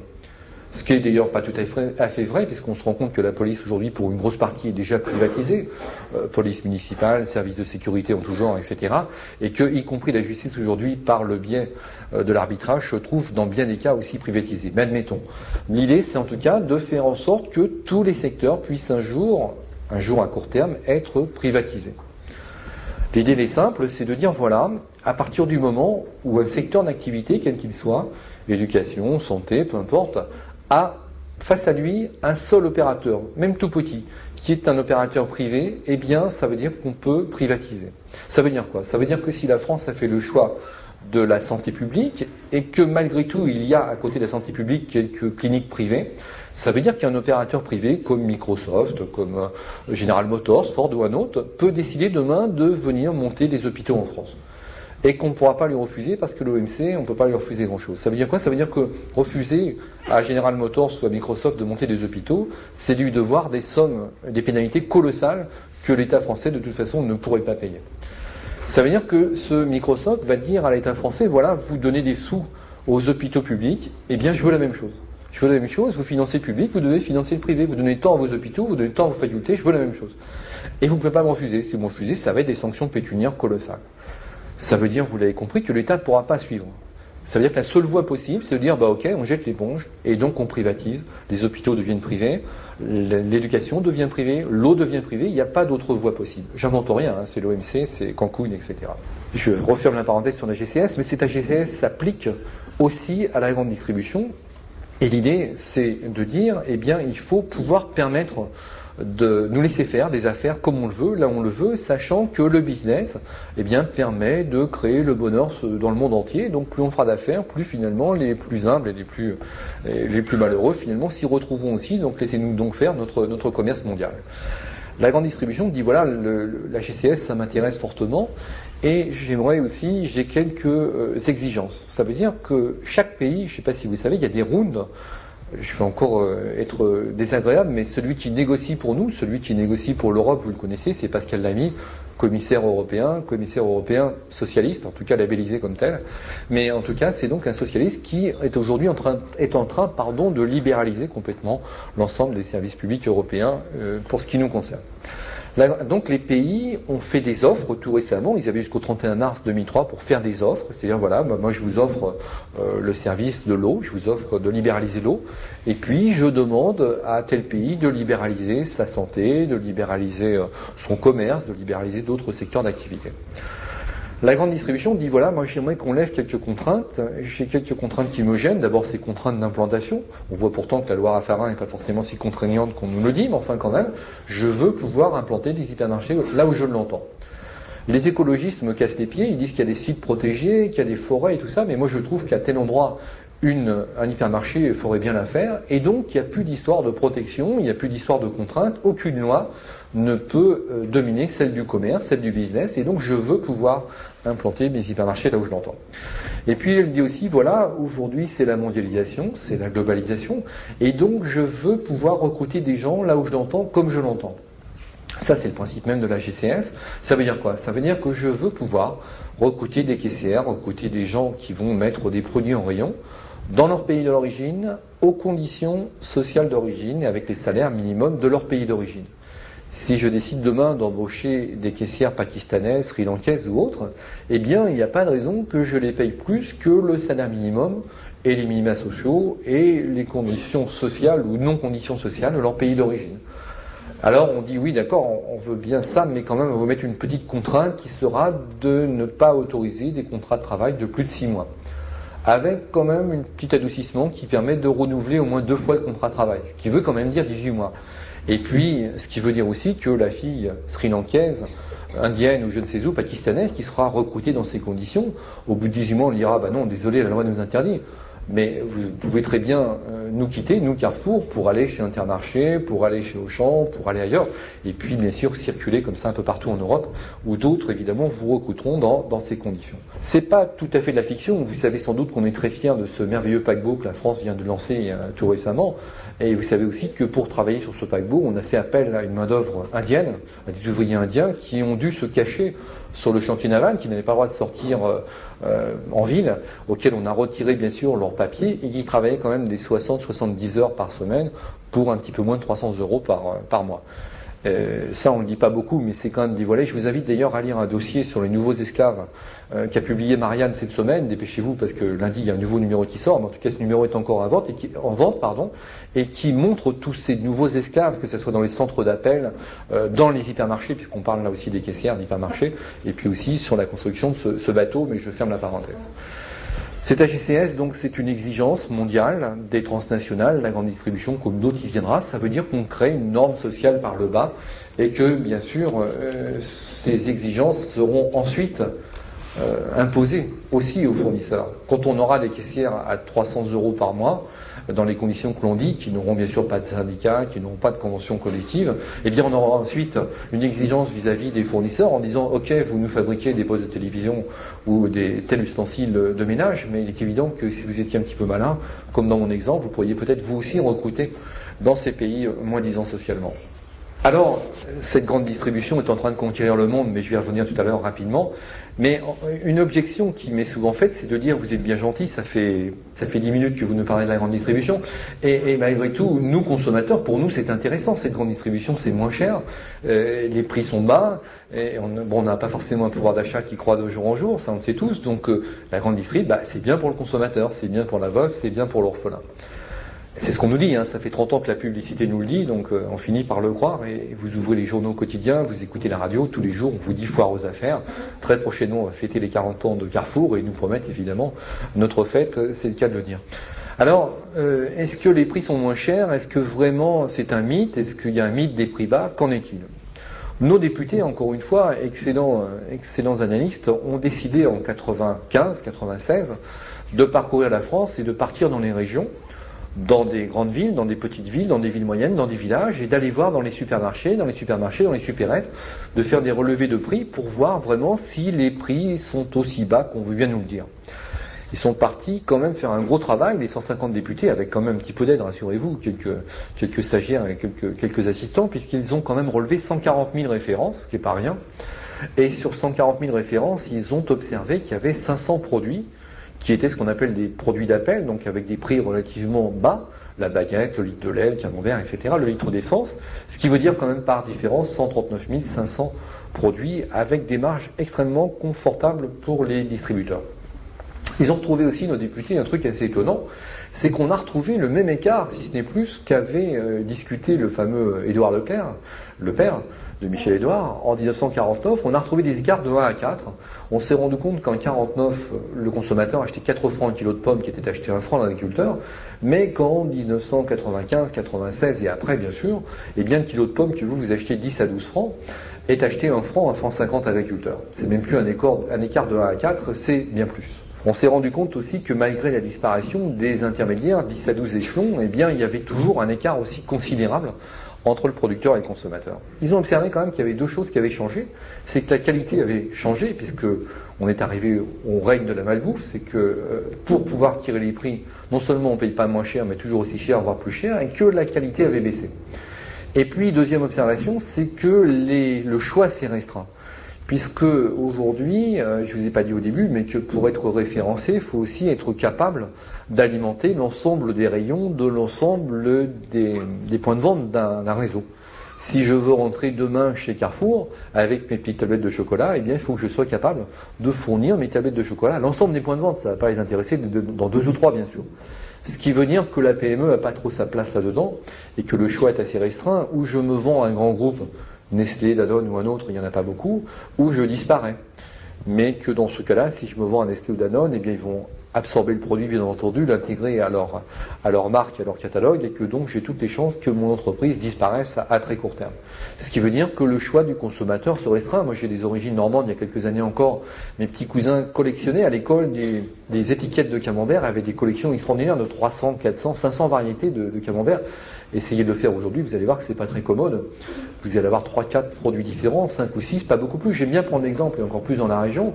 Les gens me disent, mais enfin quand même, vous êtes sympa, mais il y a des montagnes de produits dans les hypermarchés. Alors je leur dis, regardez, au pays du pastis, regardez, allez voir quel est votre choix. Vous verrez qu'au rayon pastis, vous aurez peut-être des montagnes de bouteilles, mais vous aurez du Pernod, vous aurez du Ricard, vous aurez du Casini s'il y a du choix peut-être, et puis une marque de distributeur sûrement, et peut-être un 5e et un autre, mais pas beaucoup plus. Et que tous les petits producteurs, tous les gens qui font le goût, qui font la variété, eh bien sont souvent pas sur les rayons de ces hypermarchés. Alors l'intérêt du consommateur, le prix bas, on le voit, c'est pas forcément ce qu'on croit, mais c'est pas tout à fait ça, puisque le consommateur non seulement paye cher, mais il paye 3 fois. Il paye 3 fois parce que quand vous allez à l'hypermarché, que vous achetez votre kilo de pommes à 10 ou 12 francs, qui a été payé 1 franc 50 ou 2 francs à l'agriculteur, vous le payez bien sûr une première fois, c'est normal, personne ne passe à la caisse sans le payer, mais vous allez très vite le payer une deuxième fois. Avec 1 franc 50, l'agriculteur ne va pas s'en sortir, et donc on va demander au consommateur de mettre la main à la poche.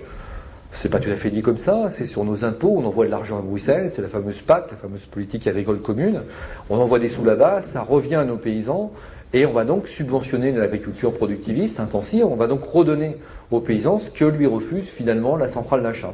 Nous on a payé le prix du produit au prix fort, et puis comme il n'a pas été payé au prix normal aux paysans, eh bien on paye une deuxième fois via nos impôts. Il faut savoir aussi que ces primes augmentent de jour en jour, qu'en 5 ans elles ont augmenté de 31%, alors que dans le même temps 200 000 exploitations agricoles ont disparu en France. Vous savez aussi sans doute qu'en Europe aujourd'hui, toutes les 3 minutes, un paysan quitte sa terre, puisque le phénomène de mondialisation pousse un paysan loin de sa terre toutes les 3 minutes en Europe. Vous voyez ce que ça veut dire depuis qu'on parle, déjà depuis qu'on est ensemble, le nombre de paysans qui ont déjà quitté leur exploitation. Une parenthèse juste, mais vous savez peut-être que l'OMC, la Chine se félicite de rentrer dans l'OMC, eh bien ça sera tout simplement entre 250 et 300 millions de paysans chinois qui vont être chassés là aussi de leurs terres pour des raisons de compétitivité, et que ces paysans ne savent pas trop ce qu'ils vont devenir, parce que dans les usines, on avait bien pensé les faire venir ici pour les embaucher chez Moulinex, Metal Europe ou quelques autres, mais apparemment ça ne va pas marcher non plus. Donc visiblement, on ne sait pas trop ce qu'ils vont devenir. On a dit qu'on payait 2 fois, mais c'est pas tout à fait vrai, c'est pas tout à fait juste, puisque ces mécanismes encouragent une agriculture productiviste, intensive, ça veut dire toujours moins de monde sur la terre agricole, sur nos fermes, et puis toujours moins de monde aussi, bien sûr, dans nos usines, dans nos entreprises. Et comme on est un pays qui avait fait le choix, par le passé, du social, eh bien, on essaye de mettre quelques petits pansements, quelques compresses là où ça fait mal, et donc on a inventé des parachutes, la CMU, RMI, quelques petits, j'allais dire gadgets, mais c'est pas le mot, mais en tout cas des choses qui permettent d'adoucir ces pratiques néolibérales. Et donc on va demander à ceux qui ont encore un bulletin de paye de payer toujours plus de ce qu'on appelle des charges sociales, de les culpabiliser aussi en disant le social coûte trop cher, et donc de prélever toujours davantage pour réparer quelque part un petit peu, toujours moins, les dégâts sociaux qu'occasionnent ces pratiques. Mais c'est vrai qu'il y a de moins en moins de cotisants, et qu'on commence à nous dire non seulement il faut que ça coûte plus cher, mais qu'en plus, malgré tout, vous aurez de moins en moins. Vous paierez plus, mais il y aura moins de retraite. On ne nous a pas encore dit pour la santé, mais on y vient. Déjà, il y a des médicaments qui disparaissent des listes des médicaments remboursés. Et puis, ça veut dire demain, plus de social, plus de santé, plus tout ça, parce qu'on n'a plus les moyens. Quand Raffarin dit on n'a plus les moyens, il a un peu raison, parce que comme on détruit tous les moyens, j'ai bientôt fini, comme on détruit tous les moyens, effectivement, de ce social et de financement, eh bien, évidemment, il y a de moins en moins de possibilités. On va devoir payer également pour réparer d'autres dégâts. Quand on nous a amené la malbouffe, la vache folle, on a demandé là encore aux consommateurs de payer pour stocker des farines animales. On lui demandera demain de payer pour détruire ces farines animales, pour construire bien sûr des incinérateurs qui là aussi vont nous polluer la vie, c'est le cas de le dire. Et puis entre-temps, on nous a fait payer aussi pour assurer des campagnes publicitaires, pour nous dire mangez donc du bœuf français, etc. Je vous disais aussi que parler de ce sujet, ça fâche. Il faut savoir que pour avoir dénoncé ces pratiques, l'hebdomadaire Marianne a été sanctionné et qu'à l'époque, Marianne négociait, à l'époque, mon bouquin est sorti, il y a eu 10 pages dans Marianne sur les pratiques de la grande distribution, une enquête. Et donc, que pour avoir traité de ce sujet, Marianne a été sanctionnée. Donc, on lui a retiré une campagne publicitaire que Carrefour était en train de signer. Quand je parle aussi de sanctions, il faut savoir que quand Lionel Jospin, en 2000, a décidé de réunir les assises de la grande distribution, le Premier ministre donc a beaucoup parlé de ce sujet, et donc la télévision a enquêté en disant mais qu'est-ce que c'est que ces marges arrière, ces pratiques dénoncées, etc. A décidé d'inviter quelques chefs d'entreprise, pourtant timides sur le sujet, et un soir aux 20h, un chef d'entreprise a présenté son usine, une usine magnifique qui était derrière lui, en disant voyez, cette usine derrière moi m'a coûté 25 millions de francs, et 25 millions de francs c'est exactement ce qu'exige la grande distribution en marge arrière chaque année. Imaginez un peu les salariés que je pourrais embaucher, l'activité qu'on pourrait déployer si on n'avait pas ce racket à subir chaque année. C'est une entreprise qui faisait du savon liquide, donc du shampoing, du savon, vous savez, liquide, etc., comme on en trouve dans les toilettes un peu partout, dans les lieux publics. Et pour avoir dénoncé donc ces pratiques, eh bien ce chef d'entreprise, cette entreprise a été déréférencée du jour au lendemain. On lui dit voilà, vous avez parlé à la presse, il fallait pas, et donc vos produits, vous pouvez maintenant vous les garder.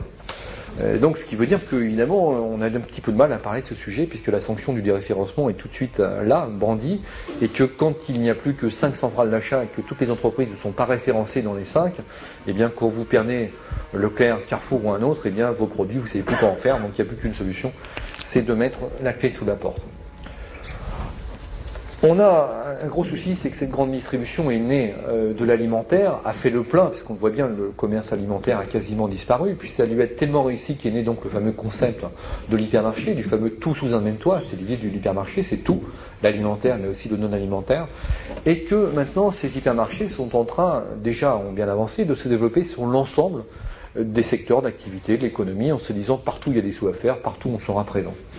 C'est donc la parapharmacie, c'est les produits de soins, de santé, de beauté, de communication, l'informatique bien entendu, la bijouterie, vous savez peut-être que le premier bijoutier en France s'appelle Leclerc, c'est les fleurs, c'est le vin, c'est la billetterie, ce sont les voyages, l'artisanat, l'automobile, puisqu'ils vendent maintenant des voitures que Leclerc, pas lui mais son frère, donc Michel Leclerc, pas Michel-Édouard, vous savez qu'il y a Édouard le père, Michel-Édouard le fils, et puis le frère de Édouard, Michel, donc qui déjà faisait dans les pompes funèbres et qui maintenant nous vend des voitures, va nous vendre des voitures. Vous voyez, la chaîne est complète, pompes funèbres, voitures, tout est prévu. Ils font même de l'assurance, ils font de la banque, on peut s'assurer sur la maison, sur l'éducation, sur la santé, la voiture bien entendu, les services, internet, le sport et même l'auto-école, puisqu'on peut passer son permis de conduire depuis un peu plus d'1 an dans un certain réseau d'hypermarchés.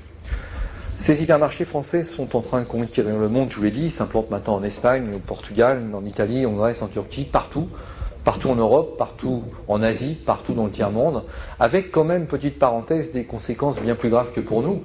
On l'a dit, nous on a un pays entre guillemets social qui a fait certains choix à une époque, qui a encore certaines protections, il y a quand même quelques petits parachutes pour les gens que l'on laisse sur les bas-côtés de la mondialisation néolibérale. Mais vous imaginez bien que c'est même pratique en Asie, au Brésil, au Mexique. Là, il n'y a pas de parachute. Quand Carrefour s'est implanté au Mexique, il a décidé de conquérir les consommateurs en leur vendant un des produits qui est le plus consommé là-bas, et notamment le poulet grillé. Sur le bas-côté des routes, il y a des gens qui vendent des poulets grillés, des petits paysans qui viennent vendre 2-3 poulets, qui leur permettent de gagner un peu de sous et de nourrir la famille. Carrefour s'est dit, tout le monde achète des poulets grillés, il y en a partout sur le bord des routes, eh bien je vais moi aussi faire du poulet grillé, mais je vais bien sûr le vendre moins cher, le mettre au fond de mes hyper, et puis les gens viendront donc au fond de mes hyper à acheter mes poulets, et quand ils seront là, ils pousseront le caddie, et comme bien entendu, ils mettront autre chose que des poulets dans les caddies. Bien sûr, ça a bien marché, si bien marché que les marchands de rue ont disparu. Et vous imaginez bien que ces gens-là, pour eux, il n'y a pas d'échappatoire. Il n'y a pas d'ACDIC, il n'y a pas d'ANPA, il n'y a pas de CMU. On sait bien que c'est pas grand-chose, mais ça a le mérite d'exister. Mais dans ces pays-là, en tout cas, en Asie comme ailleurs, ça n'existe pas. Et donc, les gens n'ont pas d'échappatoire et donc pas de sortie et pas d'issue. Notre pays, qui se croit riche, et nos politiques nous le disent, gauche, droite confondue, nous disent qu'on est riche, et j'ai entendu un certain Lionel J nous le dire il n'y a pas si longtemps, est un pays quand même qui compte, il faut le savoir, 8 millions de gens, 8 millions de Français qui vivent en dessous du seuil de pauvreté. En dessous du seuil de pauvreté, ça veut dire avec moins de 3800 francs par mois pour vivre.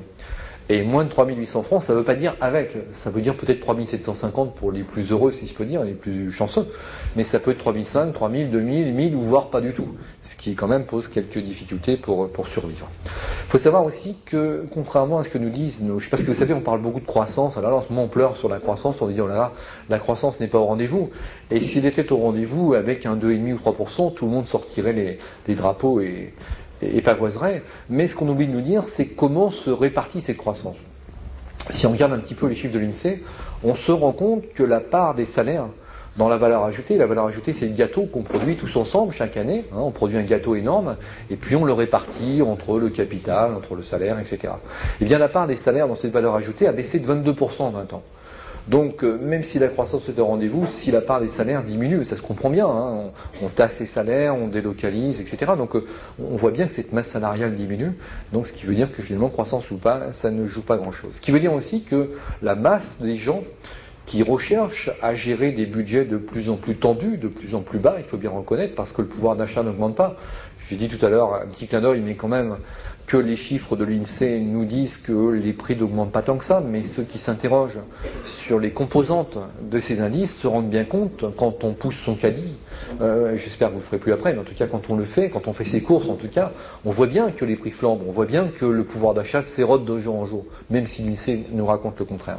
Ce qui veut dire que la masse des gens qui cherchent à gérer des budgets de plus en plus tendus et de plus en plus importantes, les Moulinex mis à la porte, les Alstom demain et tous les autres, et que donc les gens vont finir par acheter là où la vie est moins chère, là où on leur dit en tout cas, là où la publicité leur dit, et que donc finalement la grande distribution finalement surfe sur cette pauvreté qui est là générée en se disant mais moi de toute façon pauvreté ou pas c'est pas le problème. Un grand distributeur d'ailleurs me disait il n'y a pas longtemps, moi ça ne me pose pas trop de soucis, tout pendant que quelqu'un a 1000 francs de pouvoir d'achat, ce qui m'intéresse c'est de prendre ces 1000 francs de pouvoir d'achat. Et cette grande distribution répond donc avec différents formats, à commencer par les supermarchés, puis les hypermarchés, on est arrivé maintenant aux supérettes dans nos villes, elle arrive aussi à quelque chose d'assez étonnant, c'est le commerce automatique.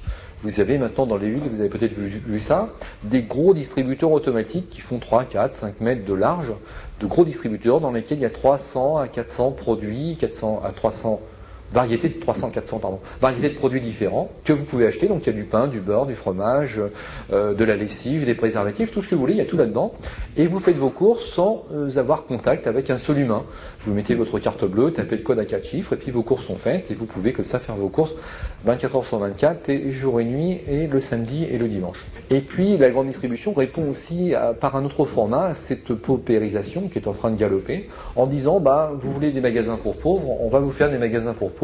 Alors on ne dit pas en français, c'est pas joli magasin pour pauvres, on le dit en anglais, on appelle ça hard discount, c'est beaucoup plus joli, ça veut dire la même chose, mais c'est de dire vous n'avez pas beaucoup de sous, donc on va vous en donner pour vos sous. Alors là évidemment, ça pose aussi un problème social, c'est d'accepter, qu'on accepte, d'ailleurs les hommes politiques l'acceptent très bien, qu'une consommation à 2 vitesses se mette en place avec des produits sains, bio, de qualité, pour ceux qui en ont peut-être encore les moyens, et puis une espèce de sous-consommation pour des gens qui déjà n'en ont plus les moyens. Ça veut dire le poulet d'Ifrance, ça veut dire le poulet élevé avec des bouts de station d'épuration d'eau, ça veut dire d'autres petites joyeusetés comme ces raviolis par exemple que l'on trouve chez Leader Price, que l'on trouvait, on nous dit que c'est plus vrai. Vous vous rappelez peut-être qu'en 2001, une enquête avait été menée par le magazine Capital papier, pas celui que vous connaissez sur la 6, où Capital avait décidé d'acheter des barquettes de raviolis pur bœuf braisé chez un hard discounter et de faire analyser le contenu de ces raviolis pour voir un peu que contenait l'ADN. Vous savez que l'ADN aujourd'hui on fait beaucoup de choses, que contenait l'ADN de ces raviolis. Et on a quand même trouvé des choses assez intéressantes pour du pur bœuf. Ce sont des morceaux de cartilage, des fragments osseux, des fibres musculaires dissociées, des bouts de glandes salivaires, des crêpes. Je ne savais pas que le bœuf avait des crêpes, mais des morceaux de bec aussi, des morceaux d'ongles, des résidus de plumes, de tissus rénaux, tout ça broyé bien sûr, et tout ça récupéré sur des carcasses de volailles, de dindes, etc., et devenant du pur bœuf braisé. Alors, le hard discounter a dit que c'était une anomalie, un incident, mais que, bien sûr, on ne l'y reprendrait plus. Ces grandes distributions, donc, quand même, guident notre consommation, parce qu'un produit est référencé, on y a accès, il n'est pas référencé, on n'y a pas accès. Et comme il n'y a plus de commerce de proximité, c'est vrai que c'est eux qui décident de ce que vous devez manger, pas manger, c'est eux qui décideront demain s'il faut, si c'est bien pour eux que l'on mange des OGM, c'est eux qui décident aujourd'hui si c'est bien pour eux que l'on mange des produits dans les conditions que l'on a dit. Avec le candidat François Mitterrand en 81 aussi, et ses 110 propositions, il y avait la fameuse loi Lang, que vous connaissez tous, le prix unique du livre. Mitterrand, qui était un homme très proche de la culture, très proche aussi du monde de l'édition, avait décidé de faire en sorte de sauvegarder les libraires qui existent encore sur notre territoire, et s'est dit, si on laisse faire la grande distribution, demain il n'y a plus de libraires, comme déjà il n'y a plus de disquaires. Et la solution qu'il a trouvée avec Jacques Lang, c'est de dire on va imposer un prix unique du livre, marqué au dos des livres, un prix qui sera le même où que le consommateur achète son livre. Que vous achetiez votre livre sur la plus grosse librairie des Champs-Élysées ou chez le plus petit libraire du fin fond de l'Ardèche, eh bien le prix d'un bouquin est le même partout sur le territoire national. Ce qui fait que le lecteur n'a aucun intérêt à acheter son livre dans un hypermarché, puisque dans le fond il a le même prix chez son libraire, avec en plus chez le libraire beaucoup plus de choix, puisqu'on trouve à peu près 20 fois plus chez le plus petit des libraires de livres et de choix que dans le plus gros des hypermarchés, il faut le savoir. Et hormis, bien sûr, et quelqu'un va me dire, donc hormis une remise de caisse qui est prévue par la loi Lang aussi de 5%, qui est faite par la FNAC entre autres, mais qui peut être faite aussi par l'ensemble des libraires. Cette loi Lang a permis de sauver le livre, a permis de sauver bien sûr les éditeurs, et sans cette loi Lang, on n'aurait plus encore une fois de libraires comme on n'a plus de disquaires, et il faut savoir que sur l'ensemble du territoire, on n'a déjà plus que 7000 libraires, ce qui est vraiment pas grand chose. Évidemment, un certain grand distributeur qui se fait le défenseur de la veuve et de l'orphelin, qu'on voit beaucoup sur les médias, se dit, moi je suis un homme de culture, et cette loi Lang, je vais la combattre au niveau européen. Ça veut dire que si ce certain Michel-Édouard Leclerc y arrivait, eh bien nos libraires disparaîtraient, comme ont disparu nos disquaires, ce qui veut dire aussi que demain, déjà aujourd'hui 5 centrales d'achat, mais demain peut-être 2, décideraient de savoir si un bouquin de José Bové, d'Agnès Bertrand, de René Passé ou d'un autre doit être édité ou pas. C'est très simple, quand vous aurez Bové chez l'éditeur, on appellera Michel-Édouard Leclerc en disant voilà, j'ai Bové dans le bureau, qu'est-ce qu'on fait? Vous prenez, vous prenez pas. Et si jamais les grands distributeurs refusent de distribuer un bouquin, mais il est évident qu'on ne sera même pas la peine d'imprimer, puisqu'il n'y aura pas d'autres débouchés, hormis des soirées comme ce soir, mais vous voyez bien que c'est quand même une diffusion assez restreinte. Inutile de vous dire que, avant même que la loi Lang ne tombe, j'ai eu à subir ce sort, puisque bien sûr le bouquin n'a pas été diffusé en grande surface, mais ça on s'y attendait quand même un tout petit peu, vous l'imaginez, donc c'est pas tout à fait une surprise. Ce qui veut dire quand même que cette loi Lang, il faut vraiment tout faire pour la défendre, faute de quoi c'est vraiment la démocratie qui est menacée. Alors j'arrive à la conclusion en disant qu'un produit est référencé et on y a accès, un produit ne l'est pas, on n'y a plus accès déjà. Donc ces gens guident encore une fois notre consommation. Ces gens décident aussi de ce que l'on peut lire ou ne pas lire, de ce que l'on peut penser ou ne pas penser. Et on arrive aujourd'hui à une situation assez étonnante, c'est qu'on a des hypermarchés, des supermarchés, des supérettes, des hard discounters, et on a dans les villes des épiciers de proximité. On dit souvent l'épicier maghrébin, comme vous le savez, dans les grandes villes en tout cas, c'est souvent des épiciers maghrébins qui tiennent ces épiceries de proximité. Il faut savoir que ces épiceries sont déjà passées à 50% sous le contrôle de la grande distribution, avec une volonté de tous les phagocyter, puisque l'idée c'est de se dire ces gens sont dans les centres-villes, ce sont des gens qui travaillent beaucoup, qui sont ouverts tard le soir, qui sont ouverts le week-end, etc. Ça nous intéresse, et donc on va les croquer un par un et les faire passer dans notre giron. Ce qui veut dire que nous, consommateurs, qu'on le veuille ou non, eh bien finalement on arrive à ce que m'expliquait un jour un grand distributeur qui me disait, vous savez, nous on arrive là où les communistes sont arrivés, c'est-à-dire vraiment au guichet unique. Que vous le vouliez ou non, eh bien un jour vous viendrez acheter chez moi parce que supérette, épicerie de proximité, supermarché, ça sera moi, partout, que vous le vouliez ou non. Alors c'est vraiment la mondialisation près de chez nous, avec cette grande distribution. Souvent, dans les milieux altermondialistes, on discute mondialisation, on pense McDo, on pense Microsoft, on pense Coca-Cola, sans se rendre compte que la mondialisation, c'est aussi près de chez nous. Et pire encore, c'est souvent avec notre complicité, non seulement passive, mais tout à fait active. Alors c'est une vraie dictature qui se met en place, une dictature économique. Alors c'est pas tout à fait effrayant pour bien des gens, on voit pas encore les bottes, on voit pas le kaki, on voit pas tout ça. Mais c'est une dictature économique. Et j'allais dire, il faut faire très attention. Il faut se rappeler que sur notre petite route départementale, il y avait encore, il y a quelques années, beaucoup de passages à niveau. Il y avait toujours une petite plaque émaillée qui disait, attention, un train peut en cacher un autre. Et méfions-nous, parce qu'une dictature économique, un jour, on pourrait peut-être bien nous l'imposer là aussi. Voilà, j'étais très long, pardonnez-moi. Je vais maintenant répondre à vos questions et vous laisser la parole, parce que je crois que j'ai pris beaucoup de votre temps précieux. Merci.